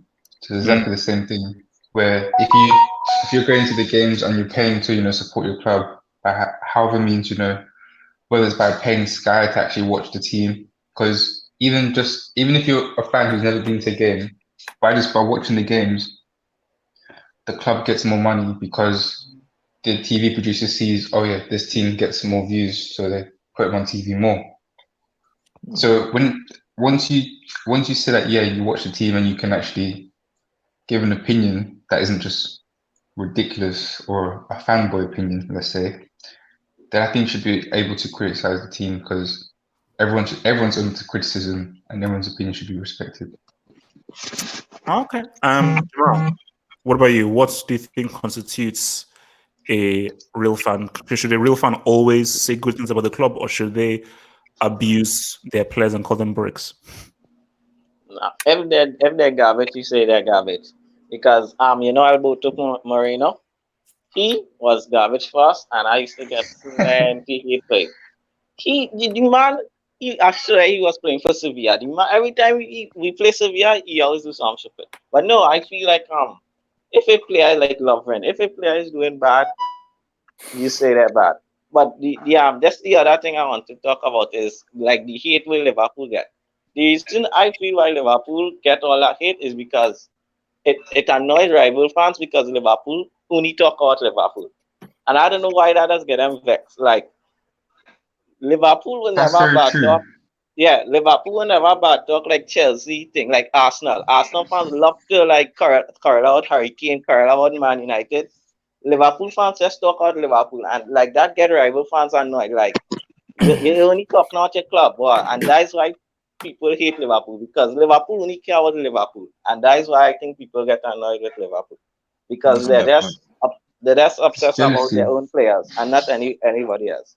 And I don't It's know why jealousy. fans think that's annoying. Yeah. Yeah, agree with that. That's a fair All point. Yeah. So, Sean, what about you? What should constitute a real proper fan? So what constitutes a real fan? So I think basically, to be a real club fan, should you always support your club's teams even when they're down? Or for a real club fan, should you criticize them? Because again, the jump off was looking at Liverpool, how certain Liverpool fans are not seen as real Liverpool fans because they will openly criticize a player. And as Storch said, he gave us the example of like Liverpool fans say, well, if you don't support us when we're down, don't support us when we're up. I agree with that last sentiment. If you're a fan of a club, you have to analyze it somewhat objectively. If your team isn't playing well, you have to talk about how they could play better and acknowledge the fact that they're not playing well. If they are playing well, you talk about how they're playing well, but you can also highlight some of the negative things they're doing in the game, even despite it, the overall performance is going well. So if you're a true fan of a club, you have to look at the entirety of how they're performing, not just the good, not just the bad. In terms of Liverpool, for example, Liverpool players getting on their own players' backs, or even sometimes there's instances where like people are saying PAA is like the best right back of all time, and there's a lot of Liverpool fans on social media tend to overrate their players. It's extreme. I think there's a lot of extreme fans on any club, not just Liverpool, but for some reason Liverpool's highlights it on social media. I always see their fans overrating their players more so than other clubs fans. But I think there's the idea that fans should only criticize or like kind of bandwagon it, only support them when they're playing well and not when they're playing poorly. I think that you shouldn't consider yourself a fan of that club. If you want to be a true fan of a particular team, you have to take the good with the bad and try to analyze your team as objectively as possible without too much emotional investment into it. I think that's how you're supposed to do it. And I think a lot of the shtick that Liverpool fans get is because they're so emotional with their players. I'm sure a lot of clubs are, but for some reason, I always see it's more so with Liverpool, at least on social media. What they do with their own players, they completely chastise and criticize them when they're playing poorly to a point where it's like ludicrous, like it's insane. Like some of the things they say about their own players is it's so cowardly. And then you look at when they're playing well, they overrate them to the point where it's like, yeah, Robertson and Thier are better than Maldini and like Cafu or like whatever, or some of the best wing backs of all time. Like, it's just ridiculous. Like there's no balance. Like the modern football fan, I feel there's no balance in terms of how you analyze your own club. I feel like it's either you're super, super negative about it or you're extremely positive to the point where it's absurd. So there has to be a fine line in between. That's the problem. So let's comment on that. Yeah, go for it. I just think Liverpool fans overrate the players is because, guys, I think in all the fan base, I think Liverpool only watch Liverpool games. I don't think they will watch like an AC Milan game to see like Maldini or something. So when them see something good, then go say, oh, this is the best. I think Liverpool fans just watch Liverpool. While like a Man United fan might watch AC because he's a football fan. But I think Liverpool fans are just Liverpool fans. And another thing, I think they buy into the you never walk alone stand too much. And that's why they doesn't want to attack the players. Oh, no. I think that is further because I think there are some Liverpool fans who have discussed and say, wait, are you just a fan of Liverpool? Are you? Because for me, I feel that you should be a football fan first, then a fan of your club. But the issue is that for some Liverpool fans, they're just Liverpool fans. And all they don't watch nothing else. Liverpool. But for me, I say, whoa. Then if all you are is Liverpool, then I can't talk to you then. Because I think that all of us, I hope all of us in here and all the people who watch this channel are football fans first. You may support the club, but the most important thing is that we love football. We love great players. We love to see great skill. And we all love to see and love admire when somebody does something great. We don't just bury our head in our club and that's it. Because for me, I just think that is stupid. But the thing though is, this links back to the whole fanboy thing with the individual. People view the whole Liverpool fanship thing as a family. And but hey, if you know the history of the city, of Liverpool, then you know why they think and behave like that. Indeed, they don't see themselves as part of England. They see like Liverpool as its own thing. They say that they're Scouse first before they're English or British. And so that's why they literally watch Liverpool and Liverpool only, like what the other guy said, because that's when they grow up, the first thing they learn to support the city rather than actually support football, because that's everyone's mindset in the city, whether it's part of football or not. They see Liverpool as just Liverpool. That's like also Hillsborough as well, by the way. To religion, and I have my own views on religion, but that's not going to. That's going to now being like a cult. You know? Yeah, it's deep. A whole world, a city-wide cult. Then, if you want to call it that, then yeah. But that goes back all the way from like the Beatles and like where there was said Hillsborough too. That's how they see themselves, as just like within the city. That's it. They don't like anyone else outside the city. Okay, wait, let me just say, so from the other side again, super chats says being negative is depressing. You need to have hope. Yeah, look, man, of course you do, man. Of course you do. So, but ask the question. Yeah, you go for it. You know the Liverpool fans, the Man United fans who were hating on Mourinho as soon as he stepped into the club. What do they count as? Fanboys, anti-fanboys, real fans? Or No. what do they count as then? Because as soon as you step to the club, How they would you hate bring you that straight in? away. Because I mean I was one of those fans that didn't want Mourinho to come to Manchester United, but when he obviously came to Manchester United, he signed. Like I was like, right, okay, well I'll back him. He's our manager now. You back him. You see what happens on the pitch, and I think a fair amount of Manchester fans were of that mindset. But I think why a lot of them, because they knew the type of football that Mourinho brought, and I think that the thing with Manchester United is that like a lot of Manchester United fans have this idea in their mind that we want to see nice, attractive, attacking football. And so when Mourinho was signed, it was almost like we were not going to sort of get that. So it wasn't so much an attack on him as an individual. It was much more of the idea of what Mourinho was going to bring, and the fact that we were never going to get. And that's why Ole Gunnar Solskjaer is a separate thing, because we see Ole Gunnar Solskjaer as a player and what he's brought to the club. So he has that reserve, if that makes any sense. But Mourinho didn't have that. Am I making sense? Oh, yeah. Yeah. Wait. I don't just hit this quick. So, now, for me, let me be clear here. I am not painting all Liverpool fans with one brush, because I have met many Liverpool fans who are very rational. They love their club, but they're very rational. But there's just it's a very small section of Liverpool fans who are not football fans. All they care about is Liverpool and their club, and that's it. These guys, they don't really care about football at large. They don't watch football at large. They don't watch anything outside of the Premier League. All they watch are Liverpool games. So those are the guys. I don't think they even watch like Chelsea games and Arsenal games. Just Liverpool. Yeah, that's actually it's like basically these guys are just completely and utterly deluded, man. I mean, watching Arsenal games this season, though, I mean, come on, let's be real. Anyway, it's the first half of the season. Come on, let's just be real. How can you be a football fan if you support City? Well, if you supported Man City before the money, you can still be a football fan. Now, you can wait.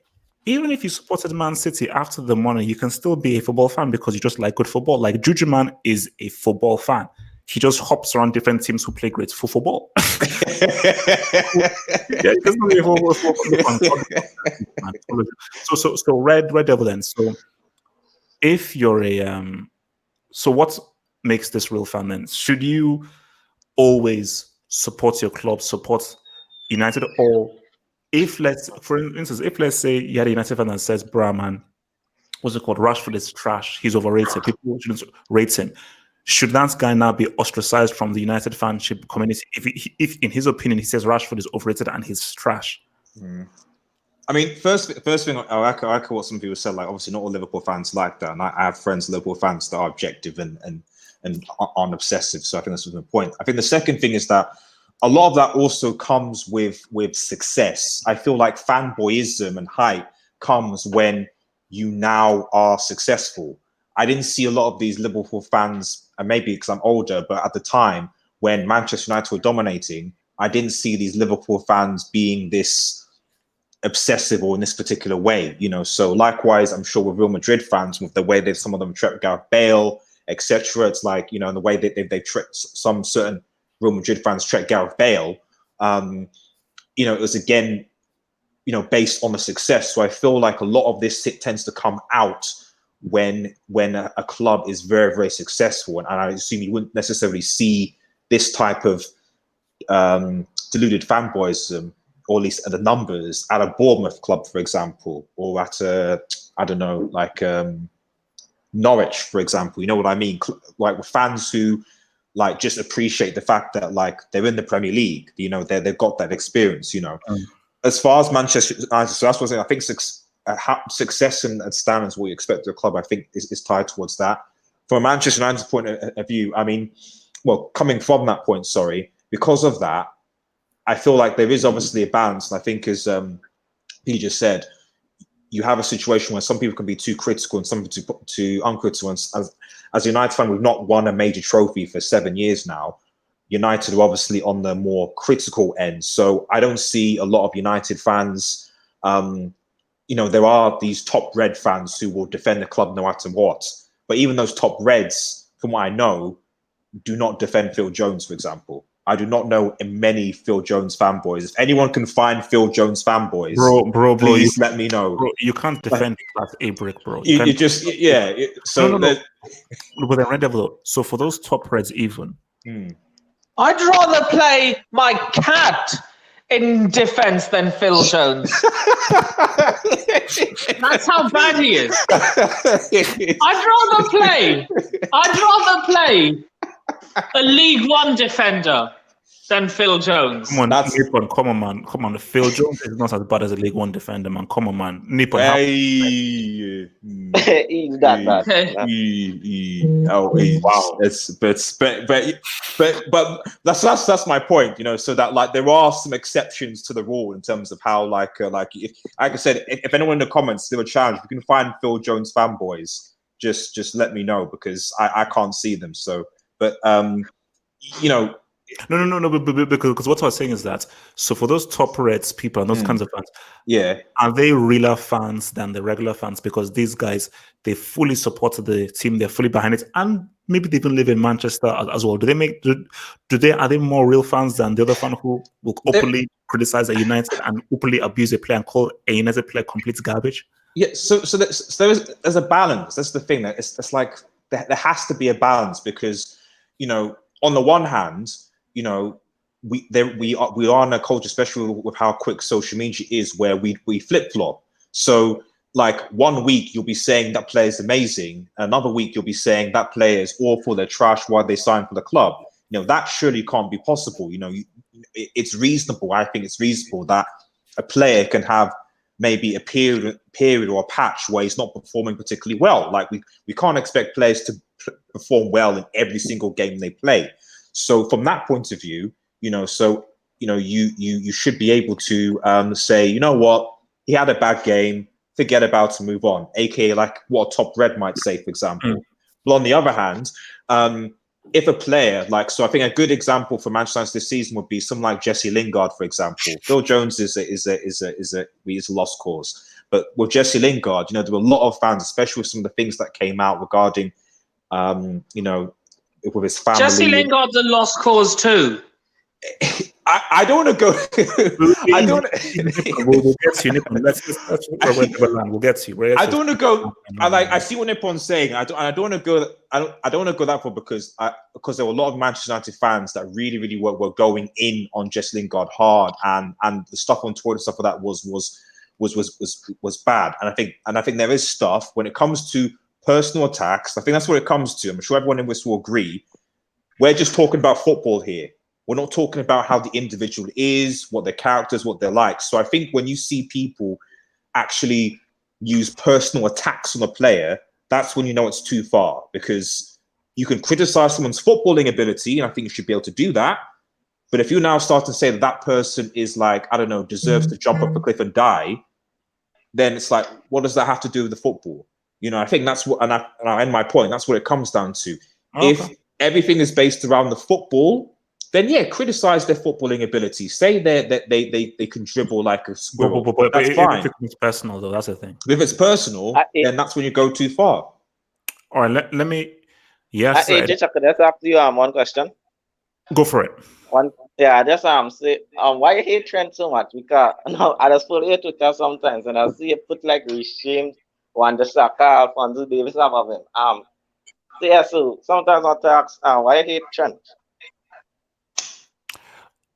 For me, look, I think that it's so. Because you're saying, why do Liverpool fans overrate Trent? No, I say why you hate Trent? Because sometimes you just say Alphonso Davies better than him. You just say Reece James better than him. So sometimes I want to know you don't like Trent or something. No. Reece James is not better than Trent. Or Wan-Bissaka. I don't know who says he's better. Look. You can make an argument. All I'm saying is that you can make an argument. Wait, easy. Let me. But Jamal, all I'm saying is that you can. I feel like maybe we don't have the time now, but I can make an argument that Reece James can say what's up to Wan-Bissaka and Trent. Okay, Trent is a cross merchant who is a system merchant who only exists because Klopp gives them life. Same thing with Mino. These guys only exist because Klopp gives them life. Yassi Said says that I really hate Liverpool. Said, why the hate? Why do they hate? So Nippon, what makes a real fan? So Nippon, if I said, so for me, if I say Ross Barkley is a piece of crap and a piece of garbage and a Class A brick, does that make me any less of a Chelsea fan? Or Nippon, even better, Nippon, I'll go one better. If I say John Terry is a racist adulterer, doesn't change the fact that he's a legend. Doesn't change the fact that he's a legend. But does that make me less of a Chelsea fan? No, it doesn't. And you making Ross Barkley a Class A brick? That's too nice. He should be a scholar. He's a scholar in my opinion. So what? That one game against Liverpool? That was one game. No. They do this trash, man. They do this. Okay, so you feel that club fans should be able to openly criticize their own club players? That's what you feel? Yeah, it doesn't make you any less of a fan. But look. For me, like, I will not blindly defend a player, even everything. Like, for example, if a player dives, I will call them out for it. Wait. Oh, sorry. I thought you said if a player dies. You mean if a player dives? Dives. Yeah, that's what I meant. I said dives. You misheard what I said. If a player dives, a Chelsea player dives, I will call them out for it. I won't sit back and say, oh, yeah, he's Chelsea. I'll just let him get away with it. No, because I just want to just be clear that the head dive, yeah. I will call them out for it. See, no, that's fair. Now, let me hit the super chat. So, from Yasser Said, he says, how many Premier League titles did Liverpool win? 18. Look, I think people are just being too harsh with your look. Liverpool were 2 games away, man. We're 2 games away. So, it's look. It is what it is, man. Look, they should be Premier League champions, but it doesn't happen, man. It doesn't happen. Okay, guys. Last few minutes. Anybody in the live chat, send any questions that you want us in the panel to answer. Any questions you want us in the panel to answer, send in the questions. I'm looking at the live chats right now. Send in the questions in the live chat, and we will answer them in the live chats right now. Red Devil, and also anybody can jump on here like this while guys signed in questions. So I had the privilege of watching El Fenomeno's Insta Live, where Ronaldo, in case some of you kids don't know. And Red Devil, I just want you to be fully real with me.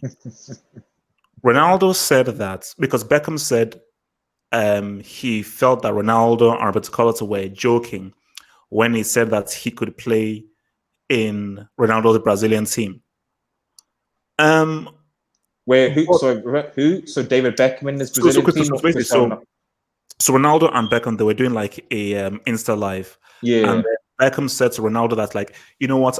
I always thought that you and Roberto Carlos were joking when you said that I could play in your Brazilian team. Then Ronaldo says, no, we weren't joking. We really do believe that you could easily play in a Brazilian team. Okay. Now, Goal obviously took this sound bite and printed it and everything. Now, I went on Twitter and said that Ronaldo is a joker. My coach is a joker, and he was just doing that because he was doing that for a laugh. Red Devil, I want you to be fully clear here. In your honest opinion, do you truly believe that David Beckham could have played either in the 98 Brazilian team or the 02 Brazilian team, knowing how Brazil play? No, I mean, I think that's a bit. No, no. Absolutely not. I mean, a part of me is thinking if he, like, because obviously we know about international football, people just go for, well, like, if like he'd basically been like training with the team for maybe up to like a year or a couple of months, something like that, then maybe possibly. But if we're just talking about just going away for international duty stuff, then I think that's a bit. The Brazilian team in like that got bantered by Germany. Oh, absolutely, David Beckham can walk into that team. Absolutely, absolutely. Like he's probably one of the best players. Absolutely, you know. So, but that Brazilian team with the 19. So let's. I disagree. Storch don't. Storch don't. No, he definitely would have. Listen, this dude's played for Real Madrid. Wow. Do you know who Real Madrid are? If you play for Real Madrid, you can basically get into any international team. If you're a starter for Real Madrid, you get into any international team. I mean, Real Madrid is bigger than Brazil. Let's keep it 100. Yeah. I mean, come on, man. Come on. No. If you're playing for Real Madrid, you play for anybody. No, let him land. Let's land. I'm not. Real Madrid. This guy started for the Galacticos.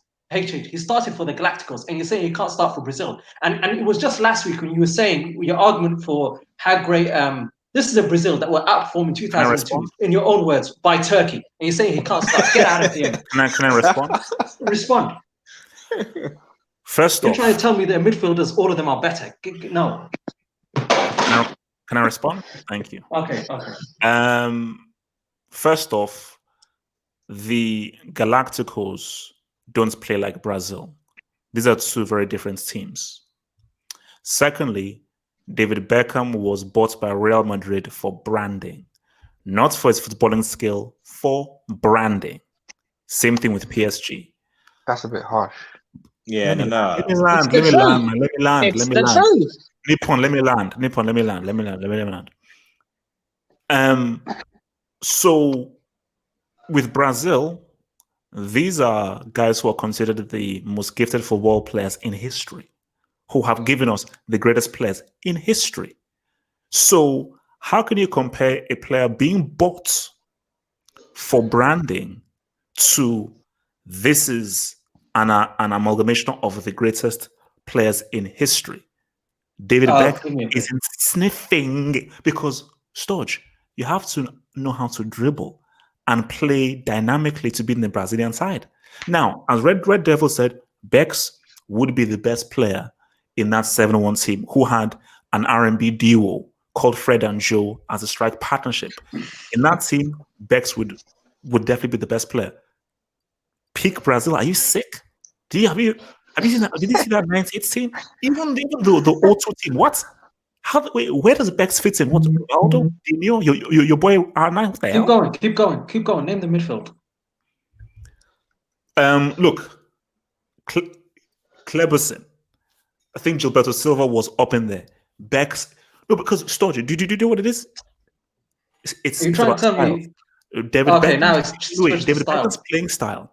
David Beckham's playing style just doesn't suit Brazilian football. That's why Beckham himself said that. I knew you guys were joking by saying that because Beckham, he knows that I ain't sniffing a Brazilian team. All right, let's take some questions. Wait, Stutch said something that's been to like we can't go over. He said that Real Madrid are bigger than Brazil in terms of football. Because they get the best players in the world. How many? So 5 World Cups compared to 13 Champions Leagues make them better? No, listen. If you look at a collection of players, there's no argument. Real Madrid always get the best collection of players because unlike a national team, they can go ahead and just buy the world's best players. That's what I was meaning. Okay, the fact that harder to actually play players are born into Brazil does that make them good already? Storch. How many CLs did those Galacticos win? Did those Galacticos ever win a treble? Did those Galacticos ever win 3 CLs in a row? I mean, they were let down by. There we go. He didn't want to answer me. Let's hear this question, man. So HH. So no, not HH. So guys, what's your view on Kimmich on Trent? Now I'll start off and then I'll give it to the rest of the panel.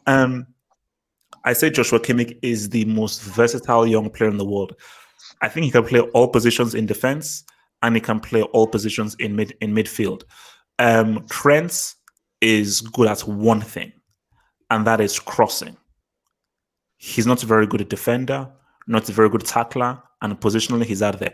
Trent is really good, but he's only really good in the system. That's why I say Trent and Firmino are system merchants, which isn't a bad thing, but but Klopp has given them life. Joshua Kimmich is an extremely useful player because He's pretty good defensively, but because he's good going forward and going backward, and he's got a good footballing brain, and he is versatile, for me, Joshua Kimmich overall is the better player than Trent. Red Devil, Kimmich and Trent. Can I just make one quick point about the previous question that Sergio mentioned? Is that okay?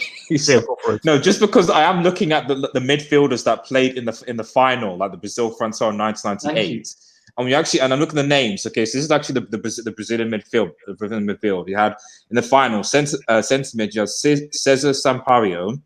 Quality was centre mid. I'm centre mid, and then Duncan. Then attacking mid, Rivaldo, and then Leonardo, sorry, and then Denilson who came on.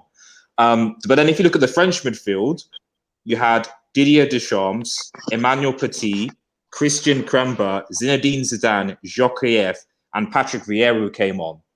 Now, when you compare even those two midfields, isn't there an argument that if that French midfield certainly looks better than what they won, obviously, clearly.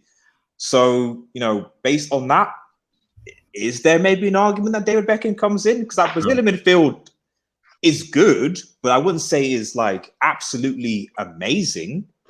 So that's my side point there. That's the question to HH for the Kimmich or Trent question. Oh yeah, so Kimmich or Trent. Oh, Kimmich or Trent, yeah. I would say, as painful as this is, as a Manchester United fan, I do have to say Trent. I'm not saying Trent just because Premier League or something like that. Like, I think that people need to remember first and foremost how old Trent actually is, and like he's already a Champions League winner. I think people need to forget. Don't use that, bro. He's in a really good team, man. He starts every game though. Exactly. We've got to remember like who he was. Like I think before he had what was his name was Klein. I think was there, and a few others. Like he starts as you say, he starts. He's very important to the system that Klopp plays. And I'm sorry, but like that corner that embarrassed Barcelona, absolutely embarrassed them. Come on, like we had experienced Barcelona players in that defense, and he totally. How old is this guy? And he completely embarrassed them. Man, that takes intelligence. So for me, I admire the fact, even though he's in Liverpool, and I admire this is a player that his defense. Okay, but in fairness, how much of Joshua Kimmich do you see? How much have you watched? I must confess, I've seen him more for Bayern than I have for Germany. This is the thing. So I've not actually seen him play that much for Germany. But for Bayern, obviously, I've seen him play, and Joshua Kimmich is good. Like I'm not saying Joshua Kimmich is a bad player. I think he's good, but I think that like Trent, I think they both share the same weakness in that I feel that defensively, as I've said, I feel Wan-Bissaka is a better defender than both of them because defensively they can defend. I think Kimmich and Trent, their weakness is their defense. I just think that Trent has a bit more of an advantage over Kimmich in that I think for his age, but also there's a bit more of intelligence to his game, and obviously he's got a Champions League a trophy for that, and he contributed to that team. So Trent. So any others, Kimmich or Trent? I'd say I would take Trent over Kimmich, but I would say that Kimmich's the more. I want to correct something you said, HH. I think that Kimmich's the most versatile midfielder in the world, not young player in the world. Most versatile player in the world, full stop. Oh, but in terms of I can't think of someone who's more versatile than him who can play defense or attack. So but I would still take Trent over him. I write back. I think Trent is shown to be a lot more exposed because of the side of the team he plays on. Robertson doesn't look as exposed because he has Mane tracking back and helping him, and then he's also next to Virgil, which that's offering help. Salah does not track back at all, and then Trent's either playing next to Lovren, the biggest brick in the world, Matip or Gomez. So he's always left with more work to do, and sometimes you'll have Henderson helping him, but that's not the same as Robertson getting Mane and Virgil to help him. But I do think Wan-Bissaka is a better defender. Yeah, for me, Trent better, but I have to understand how focus are technical merchant. I know something technical, yes, they look better, but come on, not everything have to be about ball control, dribbling thing. I think Trent better. That's like you see that how Kimmich have a better ball control, but in shooting, who you gonna say better? In crossing, Trent better. I feel, and also in free kicks, Kimmich do take no free kicks. That's a fair True. I point. think It's a fair Trent But point. Trent's free better kicks wrong are there. trash though. What? No, I Nah, disagree. No. His free kicks are good. His free kicks are pretty Yeah. good. that's if he's crossing it, not if he's taking a shot. If he's And crossing his it, which is corners good and all crossing, things. then it's okay. And his corners. I think technically Kimmich better, but I feel all wrong like shooting, passing, free kick, everything. I feel Trent better. That's just me. And he's 21. Kimmich is about 25. True. Yeah, Yeah. Okay, so Nippon, I think this is a personal one. What is Nippon's daily routine? Nippon, you can choose to answer this or not. Yeah, But I if feel this is too personal, Okay. you can skip it. Well, before this whole lockdown, it used to be. I feel also that It used Kimmich to is be the best go overall to player. go to my college. We'll come on to you. Sorry, come to you. So Nippon, go. Correct. Well, it used to be before this lockdown. I used to go to college every Monday and Friday. I had a job on Thursdays, and I used to go out every Friday. So what are you doing in the lockdown now? Oh, just staying at home. Okay. And driving and That's the just correct I answer. just drive around my neighborhood whenever I can get the time and not get out. Okay, that's fair. So Storge, you say that. So you're saying Kimmich or Trent? Storge. All right. So guys, what was fanboys of teams or fanboys of players? Fanboys or players. That's easy. Players. Yeah, no, I mean, because see, fanboys of teams, you can sort of get it. Even if it could be annoying, you sort of get it.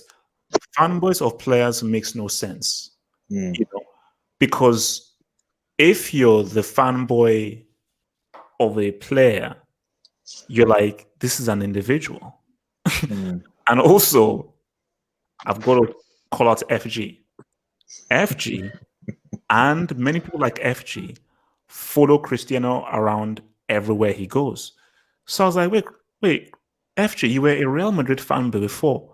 Now you're a Juve fan. So it's even because if you're a fanboy of a team, you stick to that team.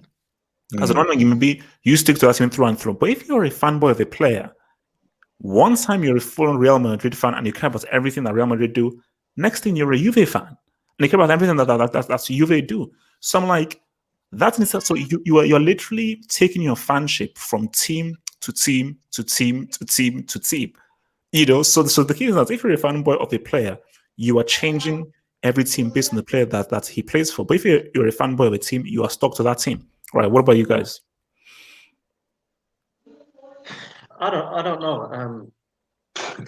It depends because I've seen fans of clubs do sometimes just things that you wouldn't even consider moral. Like I've seen a group of fans make racist chants, whereas I can make the case that you rarely see that within a fanboy because their voice is just not big enough. There's been actual stadiums full of fans and they're doing like Nazi salutes. Is that really any better than a fanboy? True. Yeah, that's a fair True. point. No, I mean, no, that's but then I can reply by that, but I have been racially abused because I've said something against Cristiano. Like literally, there are dudes out there and they know who they are. I can just put out a tweet that says Christina is nothing but a Portuguese hairdresser who plucks his eyebrows. And I'm going to get at least 4 or 5 guys wishing either death upon me, insulting me, or just saying something racial to me. So it works both ways for a player and for a team. You know? Yeah. So what about you? So Red Devil, where do you sit on this? I agree with Sasha. I think it's the same either way. I mean, because there's positives, negatives for both. So, like you said, you can have like Italy, obviously, an example where you can just have like just whole stadium that can do some chants, which is negative, and because a player has basically, insulted their team, and then they obviously respond in kind. and you can get obviously what you said, HH. So well, conversely, I like that you have like when you look at like a lot of teams, certainly like the lower leagues, and you see like a lot of teams that have that fanboy passion for their lower teams. There is an element of me that does appreciate that, because a lot of these, especially in how can I put it? Maybe not in England, but certainly maybe in like low leagues in Italy and Germany and stuff, because you play like the fans actually own their clubs. Then it obviously becomes a family. It becomes something. It becomes a community. Like these things are, a lot They're more. life. They're pretty life, much yeah, life. and we shouldn't underestimate those things. Like I live in the north right now, so and Sunderland, so I live in Newcastle, Sunderland Football Club. Sunderland the football club was essentially the heart of that city, and when they went down, it did actually affect the city. These things do. So I think there's like a Netflix documentary about it, isn't it? Yeah, Sunderland Till I Die. Sunderland Till I Die. Till I Die. So it's I recommend people watch it. From that because that is the essence of fanboyism in a way, but it just shows the actual impact that these clubs, these players will have like on actually the greater community of a whole. And that's, I think, the difference between like say that and like say like a lot of the bigger tier teams like City and PSG, etc., where it's just about money. There's just like they're just financially driven, because the city, these areas aren't going to be affected if whether they put money in there or not. Whereas for a lot of these lower clubs, like it is literally like family, it is literally community, So that fanboyism is it's more of a, it's equivalent to what I think Jamal was saying about the idea of family, like it's their family. You know what I mean? So, and I think that we should appreciate that as opposed to the money rich, clubs at the top. But then, so what's worse then? Fanboys of players or fanboys of teams? Do I have to pick one? Yes. Right. I think I think fanboys are players. I think just because I think that I think it's a lot harder to make an idol of a team than a player. Maybe that's if I'm gonna have to pick one with that. And the really, really bad examples we hear tends to be more of fanboys of specific players than it is about a specific sort of team, because maybe people tend to be a bit more objective. If a player in that particular team is performing badly, for example, they'll criticize that player, whereas a fanboy of a player won't do that because they'll constantly defend no matter what. So maybe that's the worst one, I think. Okay, so what about this? From a young one, why does every debate turn into a Cristiano hate? Bro, this isn't a Cristiano hate show. So I don't even know what you guys are saying. Like, I just made an example of like Cristiano fanboys have a thing against me. And when I say something to Cristiano fanboys, these guys go after me. So that's what I'm saying. Actually, before I come to another comment, so I think there seems to be a little bit of a mini debate happening in the live chats right now between Barcelona and Real Madrid. So out there to the kind of, which is the bigger club? Real Madrid or Barcelona? I've always Real Madrid. Real Madrid. Real Madrid have 13 UCL trophies. No one is ever going to match that. Okay. So, if you take the UCL thing out of it, you can't do it. You just can't. Real Madrid were backed by Franco, though. I mean, like this is he was their club, he was their team, Franco at the time, and Barcelona always seen as that kind of. So, are you saying that as that's like a positive or a negative thing that they were backed by Franco?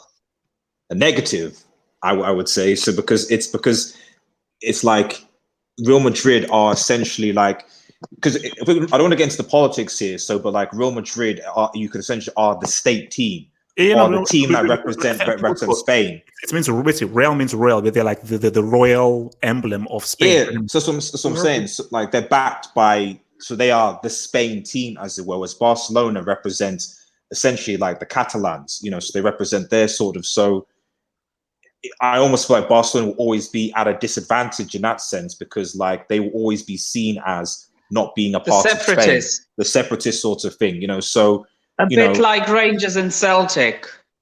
Well, I think that's more religious than political. But I see Nippon's point.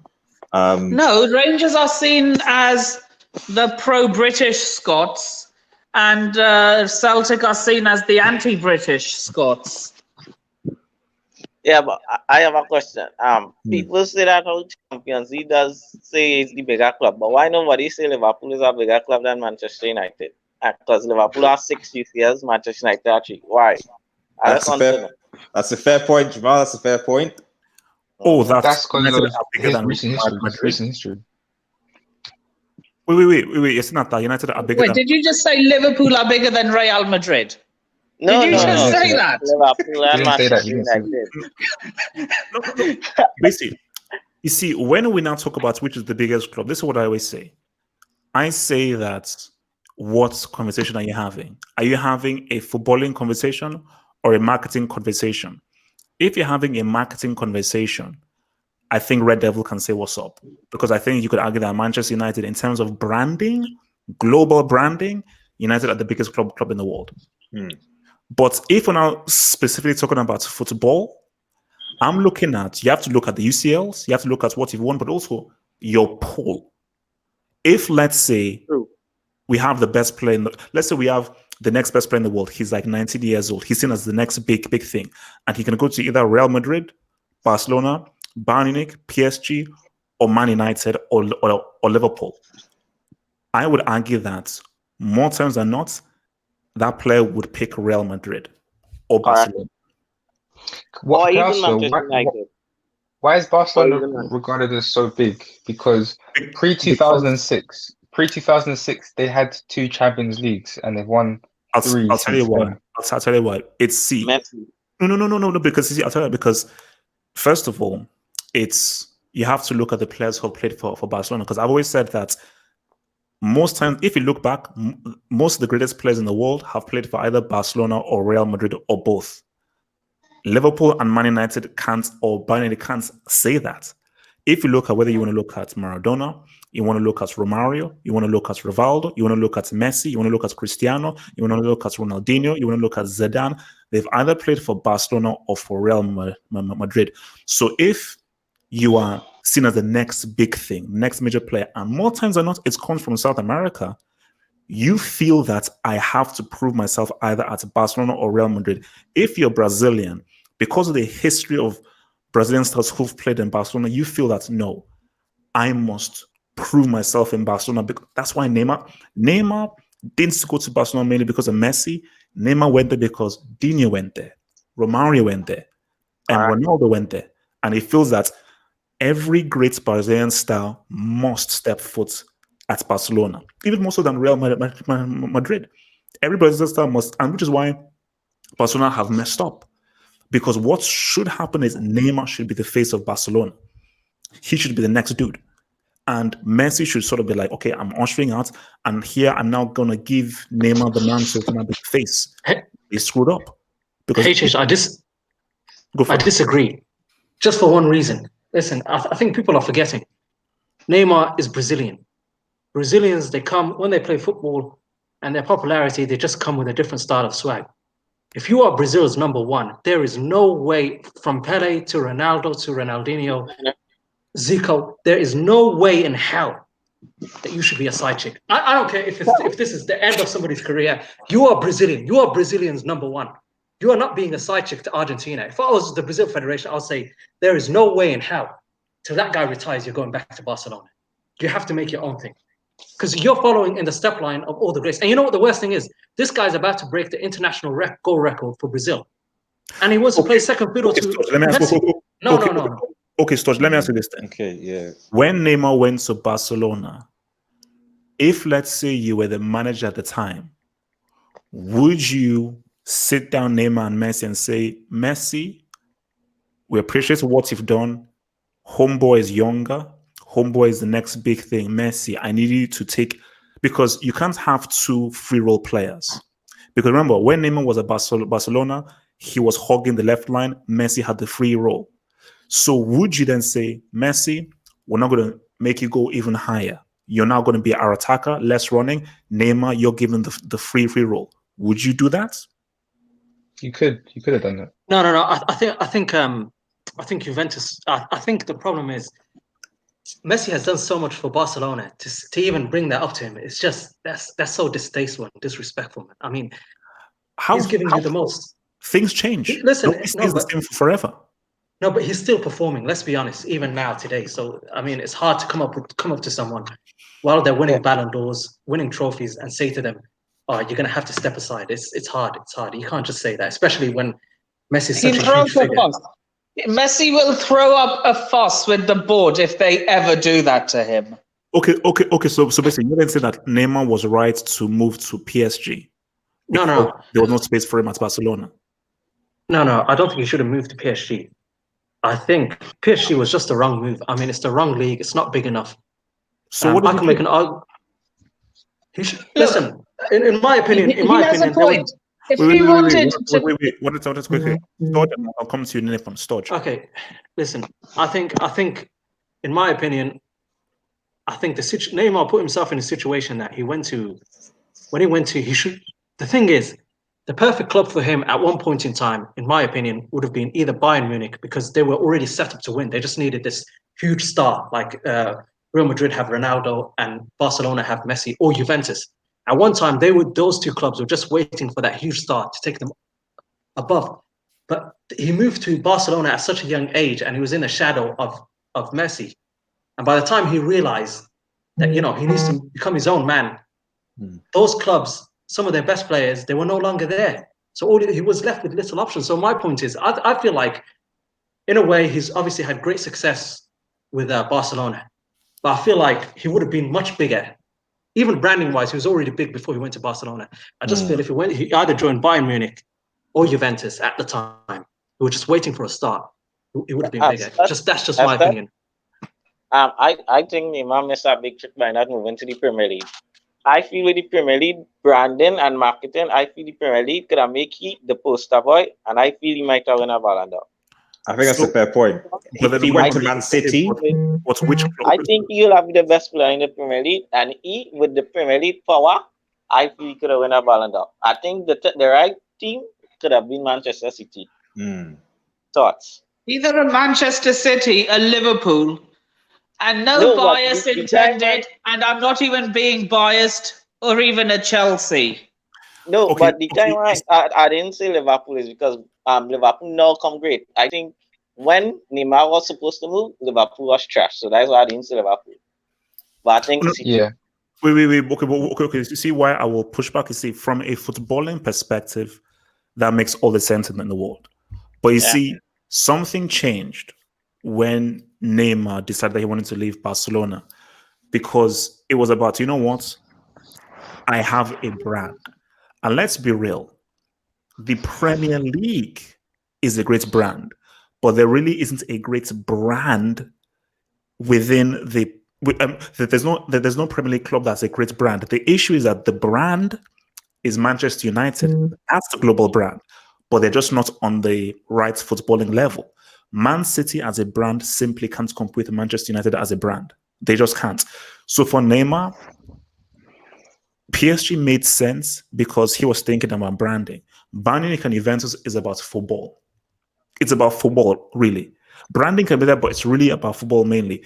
PSG is all about branding. He's in branding. the wrong profession. And if he cares about branding so much, he should have gone on to become a fashion model. Very true. No. But Nippon, Neymar was trying to combine both worlds, because he's like, look, football has changed, and I think maybe we say it's for the worse, because back in the day it was only about football, but right now social media, Instagram. I mean, Neymar was in flipping XXX, not the porno, the film. So yeah, we get it. Yeah, but so he's thinking that he's already players right now are already thinking about life outside of football. Look at Cristiano, my museum, my perfume, my sponsorships. I'm thinking about life outside of football, and that's just how footballers have now changed. So PSG is, remember, this is Jordan, arguably the biggest name in sports. So if Jordan is linked in with PSG and so forth, Neymar wants a piece of that pie. Being a huge fan of Jordan and how much money he can make he can make far more money off the branding of PSG than he would either at Bayern Munich or Juventus. But as George said, but why I go say to that is, to me, like when you go PSG, you have to win the Champions League. I feel like if they go like City and they reach like the semi-final Champions League, but they win the Premier League, and he was the star player, I think he could win a Ballon d'Or. I feel like he does minimize his chance, because when they say PSG, everybody think Champions League. He could do nothing in Dubai. But Jamal, you have to understand this. If Neymar went to the Premier League and won the Premier League but not the Champions League, that's not enough for a Ballon d'Or. Yeah, but Ronaldo did it at the Premier League. Ronaldo, or did he win the Champions League that year when he was at Manchester United? Michael Owen did it. He won neither.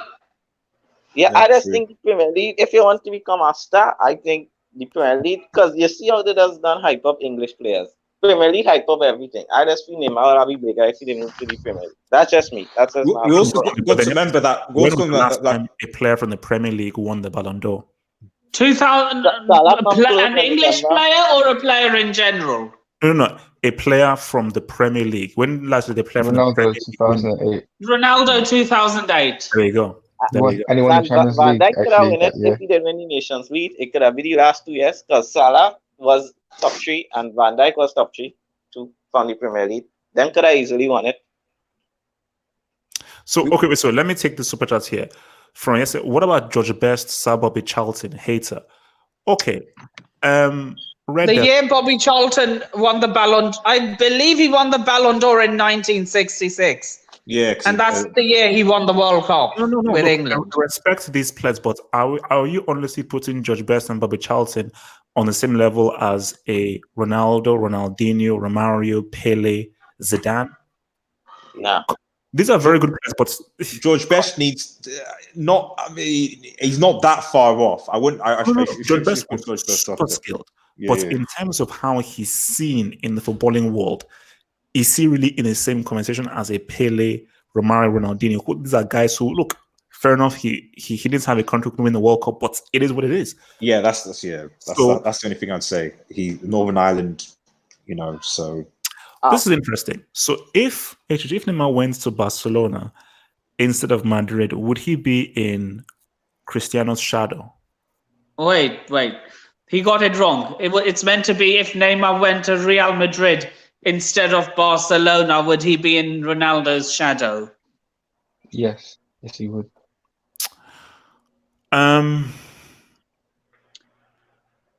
Because he went to Barcelona. I think he'd have left quick sooner. I think he'd have been run out of town even sooner, because Ronaldo actually proactively tries to build his brand, whereas Messi's passively growing it. Went to Madrid instead of... did you know what I've always said? And Barca fans may hate me for this. Neymar should have gone to Real Madrid. True. Because Neymar's psychology and his playing style is perfect for Real Madrid. His character, his persona. Coming for you, HH. They're coming for you. No, it's fine. But my thing though is that the issue is the whole Cristiano thing. But even if you leave Cristiano there, if you have a front line of you still have Benzema, you have Cristiano, but the issue is that Neymar plays on the left. Or what you could do is you still have your dude on your left, have your other dude on the right, and Neymar has been given the free role in the middle. Or you figure out a way of walking Neymar into that system. I just feel like Neymar, because remember, Cristiano is a different kind of player. You see, Neymar is what Neymar wants to do is similar to what Messi now does for Barcelona. I want to be given the free role and ability to interpret things. Cristiano is, I am the left attacking forward. That's my position. I'm a finisher. It's what I do. Neymar is, I'm the playmaker, creator, I'm the instigator. So Neymar, and the issue is that Neymar just wasn't allowed to be himself at Barcelona because Messi is playing the role that he wants to play. So if Neymar was at Real Madrid, he'd be allowed to play the role that he wanted to play, and he'd probably still, And trust me, Neymar at Real Madrid, they still win those CLs. Okay. Can I just ask you a question? Yeah, Yeah. about Jadon Sancho. I can plenty reports saying that how he said that how he only want to go England because like he miss his family and thing now. But you feel it's a big mistake for Sancho going back to England? Because I think that is where he going. I think he might go Manchester United. Indeed, yes, yes. You see, for Sancho, I've always said like Do when not you're throw away your career.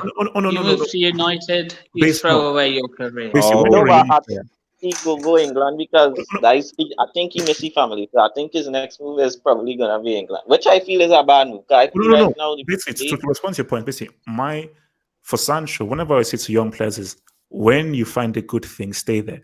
Pogba should have never left Juventus. And the issue with Pogba and the mistake that he made, and I think he knows that he made it, that's why he wants to return to Juventus to go to Real Madrid, is the United move was not the right move for him because he was given the wrong kind of role. Paul Pogba is not a midfield controller. He is a free-roaming midfielder. And because Juventus had a midfield controllers, Pogba could interpret the position and could move wherever he wants. So it was a perfect situation for him at Juventus. So who was managing Paul Pogba at that time? Allegri. No, I mean at Manchester United. Who was the manager of Manchester United at that time that was managing Paul Pogba in that way? Uncle Mo. Uncle Mo. Indeed, it was Mourinho. You know, so like, so we had what was supposedly a world class Red Devil. A little birdie told me that wasn't a Mourinho buy. That was a club buy. That the club was Pogba. No. That's nonsense. Mourinho definitely wanted Pogba. I mean, I think Fred was and Mourinho definitely wanted a defender, but Pogba was definitely there was a consensus behind Pogba. The big thing with Pogba and why is simply the fact that Pogba was made a promise by the board and the hierarchy that he was going to get key players or certain players that were going to be around him as well. And the fact is, the Manchester United board did not invest like they should, or at least in the players that they should have got, and that's why Pogba's been frustrated. So, okay. So yesterday, Man United with Pogba. I think you need to sort of explain what you mean by that comment, man. Now, this is an interesting one here. Neymar should have stayed at Barcelona. No. He had to go prove himself. He definitely had to leave as not PSG though. Shadow. Not PSG, but he had to wrong leave. move. Yeah, had to leave, but wrong move. So Peter, expand on that. PSG is the right club, wrong league. Right club, wrong league. And I think the league, because no one respects it. So if no one respects it, you can't get credited for being in that league. So that's why if you went to Bayern, Juve, or the Premier League, people respect that league, so you respect what he's done, you know. But being PSG, the one team in that league, where every other team in that league is just utter trash, and no one comes close every season. That's why. I'm sorry, which team was it that defeated Juventus 1-0 just a few weeks ago? Because it wasn't PSG. Who it was? Oh, he's Leon, wasn't it? Yeah. Yeah. That's so. Like, I see what his business point. Yeah. Juve would have taken care of business, man. You'd hope so. In the second, like they would have taken care of business. No. But see, Peter, I've always said this, and see, this is where it gets complex. 100% Neymar should have left Barcelona. 100%.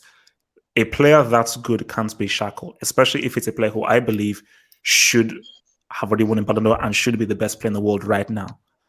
Yeah. The PSG thing is that look, give PSG a Rafa Benitez, a Mourinho, a what's the name of that Dutch dude for like Ten Hag. No, not Ten Hag. He's Koeman. Koeman. No. Dutch dude. He coached South Korea in 02. Van Gaal.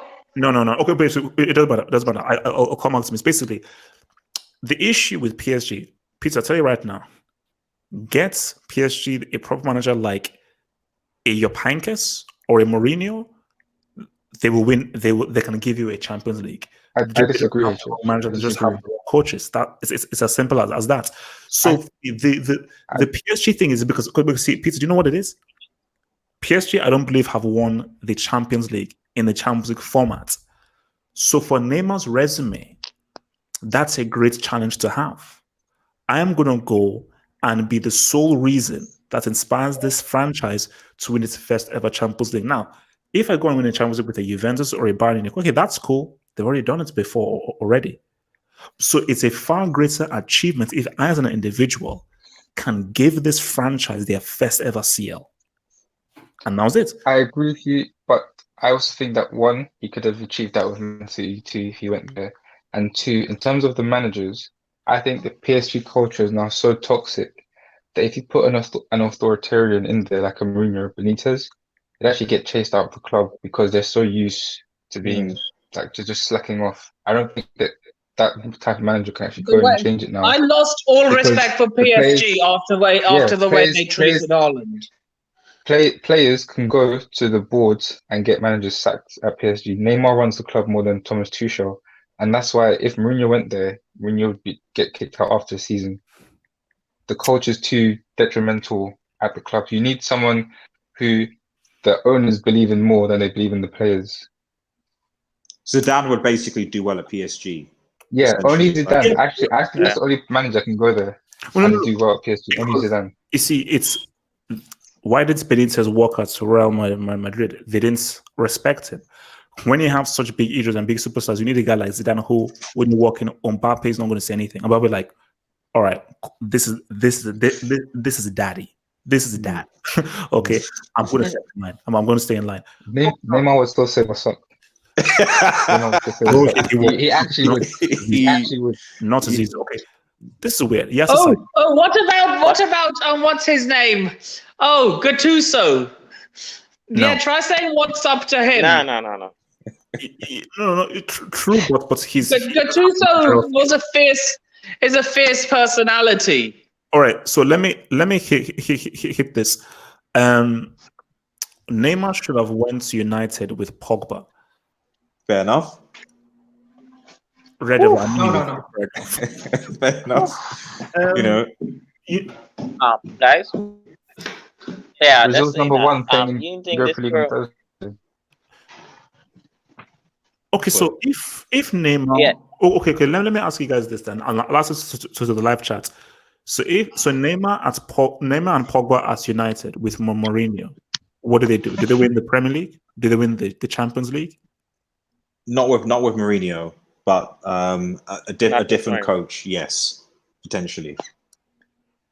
No, they're not winning anything. I mean, he can't do it with a better supporting cast at PSG. How's he going to do it with United? You know, look what happened to Pogba. Listen. This United team beat that PSG team, and we're talking about like the Manchester United team. Come on, they had Buffon goal. Come on. They had Tai Chong in the starting 11. Yeah, exactly. Come on, let that sink in. No. Exactly. And 47-year-old Buffon fumbled the bag twice. Mate, we were playing with like it was our B team, man. Respect Buffon, man. You had Verratti on the field, you had Thiago Silva on the field, you had Mbappe on the field. Like, no, come on, I don't allow that. That's not an excuse, man. Come on, with like guys like Garner and Chong there. All right, Devil. Yes, man.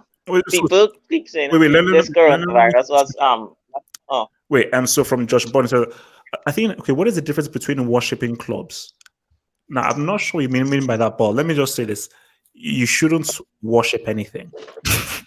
Let me just say so worshipping a club, I think, is self-destructive and quite dangerous. And I think you need psychiatric help if you worship a club.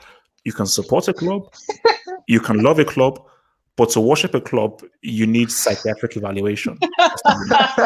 You know, and no, it's true. I mean, you need psychiatric evaluation. But let me throw this to you guys now. I think people keep bringing this up, and I think since we're here, let's roll. So Neymar is now how old is he now? 27.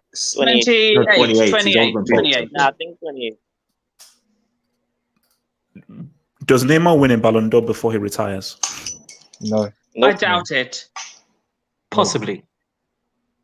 All right, If- let me go first. If to he leaves Red Devil. PSG, possibly. If he doesn't, then no. All right, let me go first to Red Devil. Red Devils, does he win a Ballon d'Or before he retires? I think best chance is with is because obviously what's the World Cup? What the World Cup 2022 Qatar?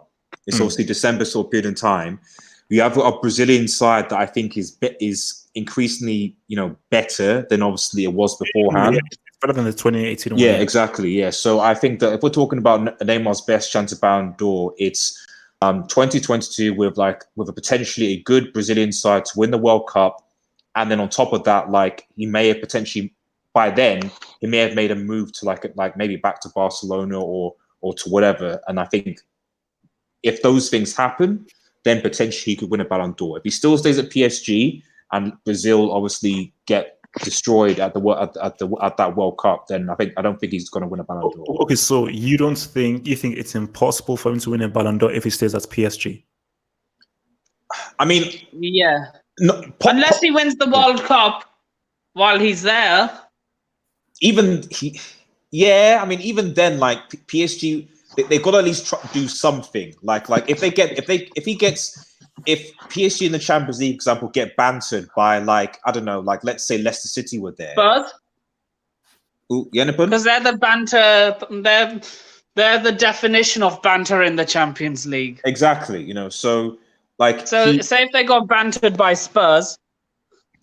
Exactly. So I think that I'm not saying that PSG will necessarily have to win the Champions League, but they can't be made like a laughing stock in the Champions League while he's playing, and then for him to win it, if that makes any sense. Like there has to be some sort of level of consistency. So say if PSG go on to win the treble, like the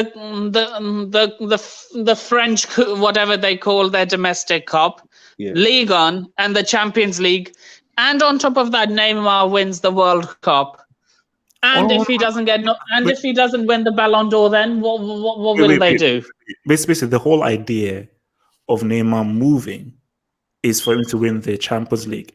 I believe, because I believe in hexes and curses, that ever since the Miracle at Camp Nou, Neymar have been cursed. I don't know who can lift the curse, but ever since that game, they are cursed. I believe you in that. You know why? Because people keep saying this Corona was for Liverpool not winning title. I believe it's PSG now winning the Champions League. I feel this year PSG is now winning it.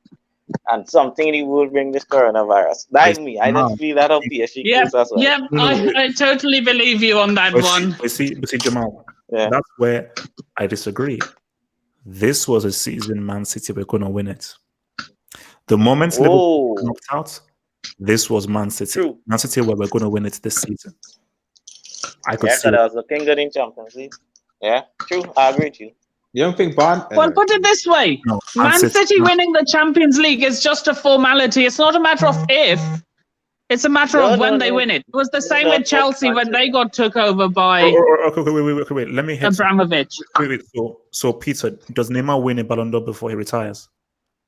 I think it's very, very unlikely. I think it's very, very unlikely. I don't see Brazil winning the next World Cup, and I don't see PSG winning the Champions League anytime soon. And thirdly, I don't see Neymar leaving PSG anytime soon because of I don't know who's going to afford him. Yeah, true.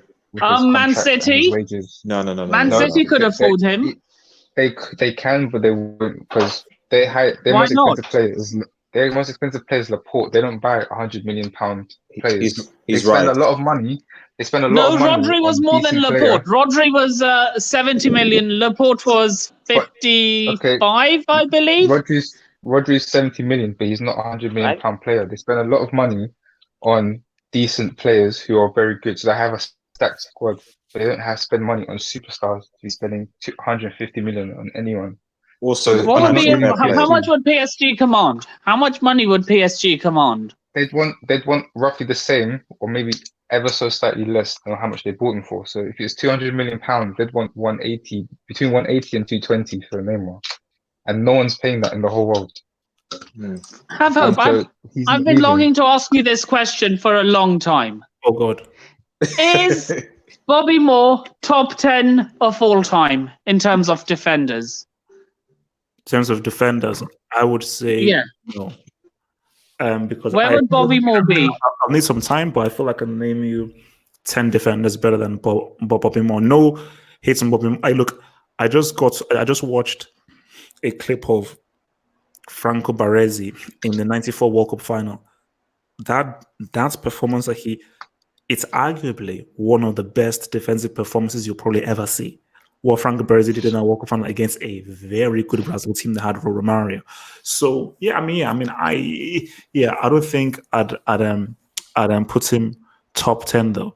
But see, my thinking is that it's if Neymar finishes his career without winning a Ballon d'Or, that would first of all, if he finishes without winning a Ballon d'Or and without winning the World Cup, he would have failed his career based on his talent. No, he wouldn't. No, he wouldn't. Because his career Because he won the treble with Barcelona.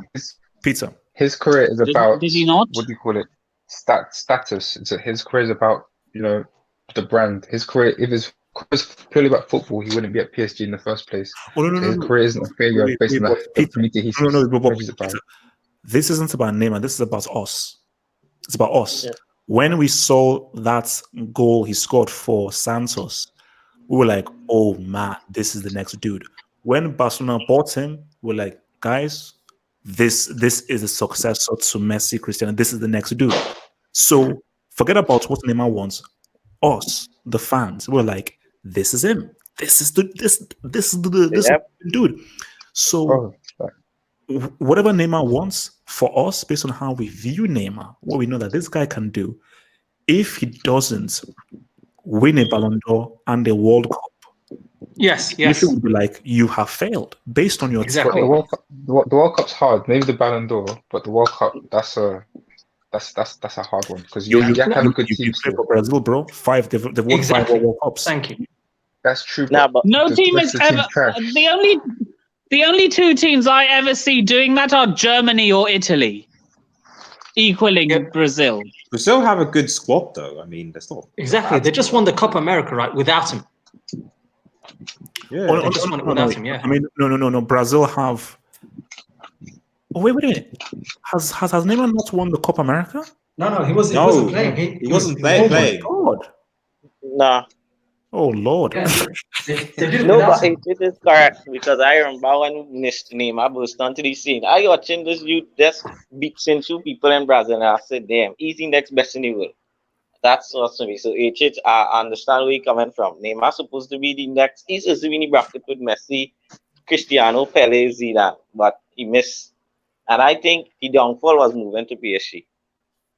I think that he still has a chance to do it. Nah, I think it's gone, bro. I think it's gone. No, but he still has good players around him. And if you're that dude, Neymar, the supposed best in the world, you have to get it done. Closer or Shearer? Okay, let's touch Lam. So Storch, finish your point. I'm saying that if he's that dude, if he's a generational talent, you should be able to uplift these so-called losers, butlers. Everyone,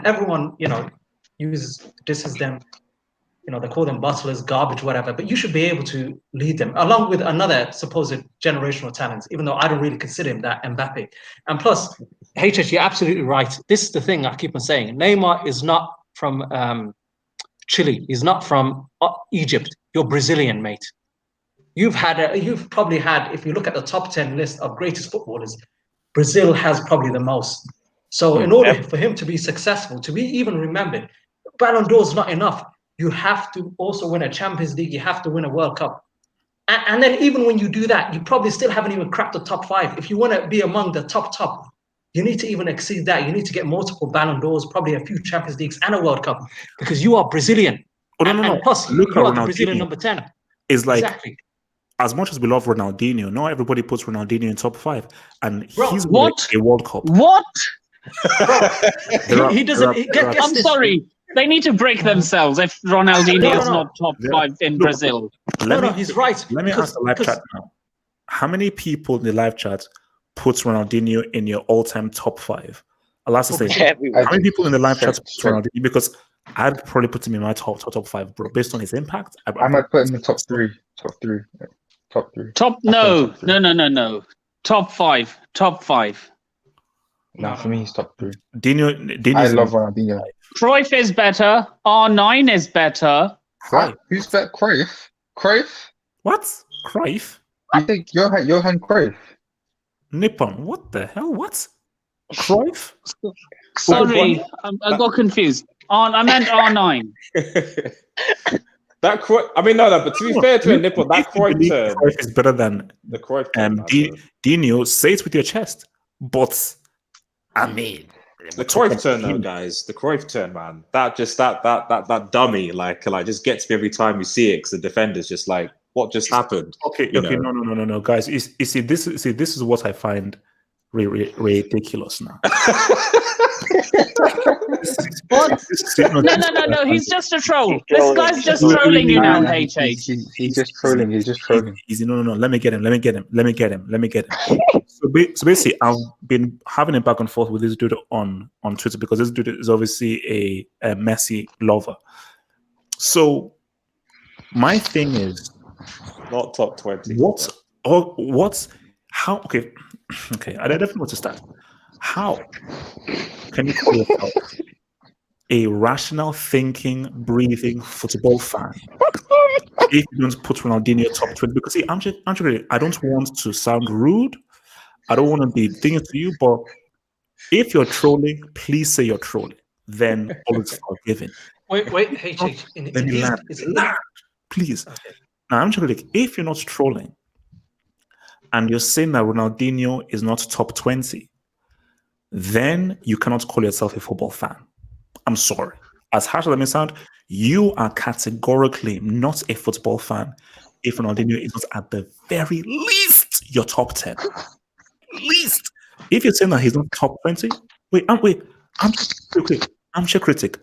I am begging you in the name of Jesus, Lord in heaven, please tell me 7 players you put above Ronaldinho. Please, I'm going to put it in the live chat. Name me 7 players you put above Ronaldinho. I am begging you, please. Oh my God! I can only put 4. I can only put 4. Thierry Henry, R9, Rivaldo, David Beckham, Ryan Giggs. Some say wait, Thierry Henry. Please. Wait. Whoever said David Beckham, go and brick yourself right now. I was joking.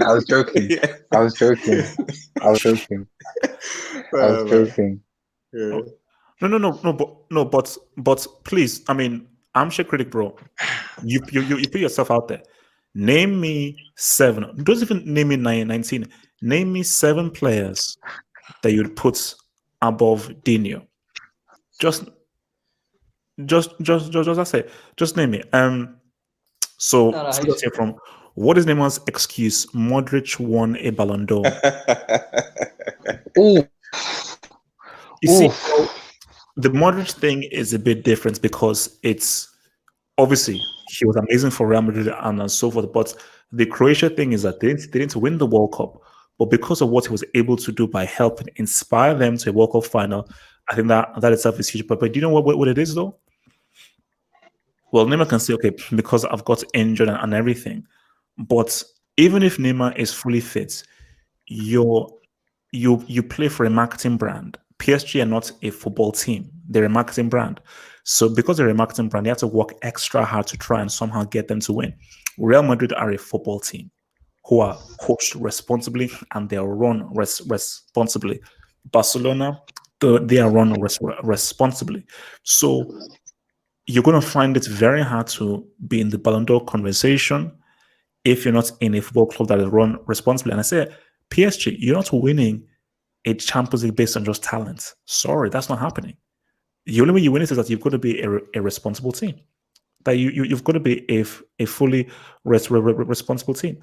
So again, yes, Said, thank you for the super chats. Dino is arguably the best player ever. So okay, where do you guys rank Dino? Let me go around. Where would you guys rank Dino? I can only name 4 players that are better than him. Okay.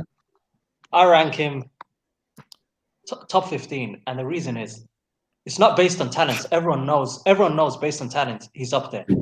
But if we're going to be honest, this guy, he's prime was probably one of the shortest ever. I mean, he was one of the best players I've ever seen. But in terms of prime, you could certainly make an argument that there's 10 better than him, especially when you consider World Cups and everything. Yeah, you could make the case. Let's just keep it 100. No. Talents wise, oh my God. I mean, this guy, even though I hated Barcelona growing up, he was one of the guys that I loved watching, stuff like that. But you see, Storge, you see, that's what we're saying here is that whenever we make these things a top 5, what are we saying? If we're having because look, see, if we're having a consistency argument, oh my gosh, Dino is not even in the conversation. But whenever anybody says name your top 5, I don't even think of consistency. It's like, what did you do at your best? Hence why whenever I do player battles, who are you at your very best? Boom. Like when I put R9 as the best player I see, I don't include post-knee injury.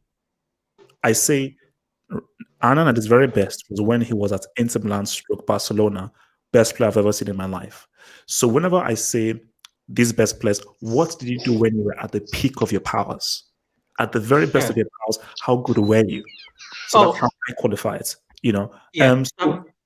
Can I explain how I qualify it? Basically, for me, I have 2 lists.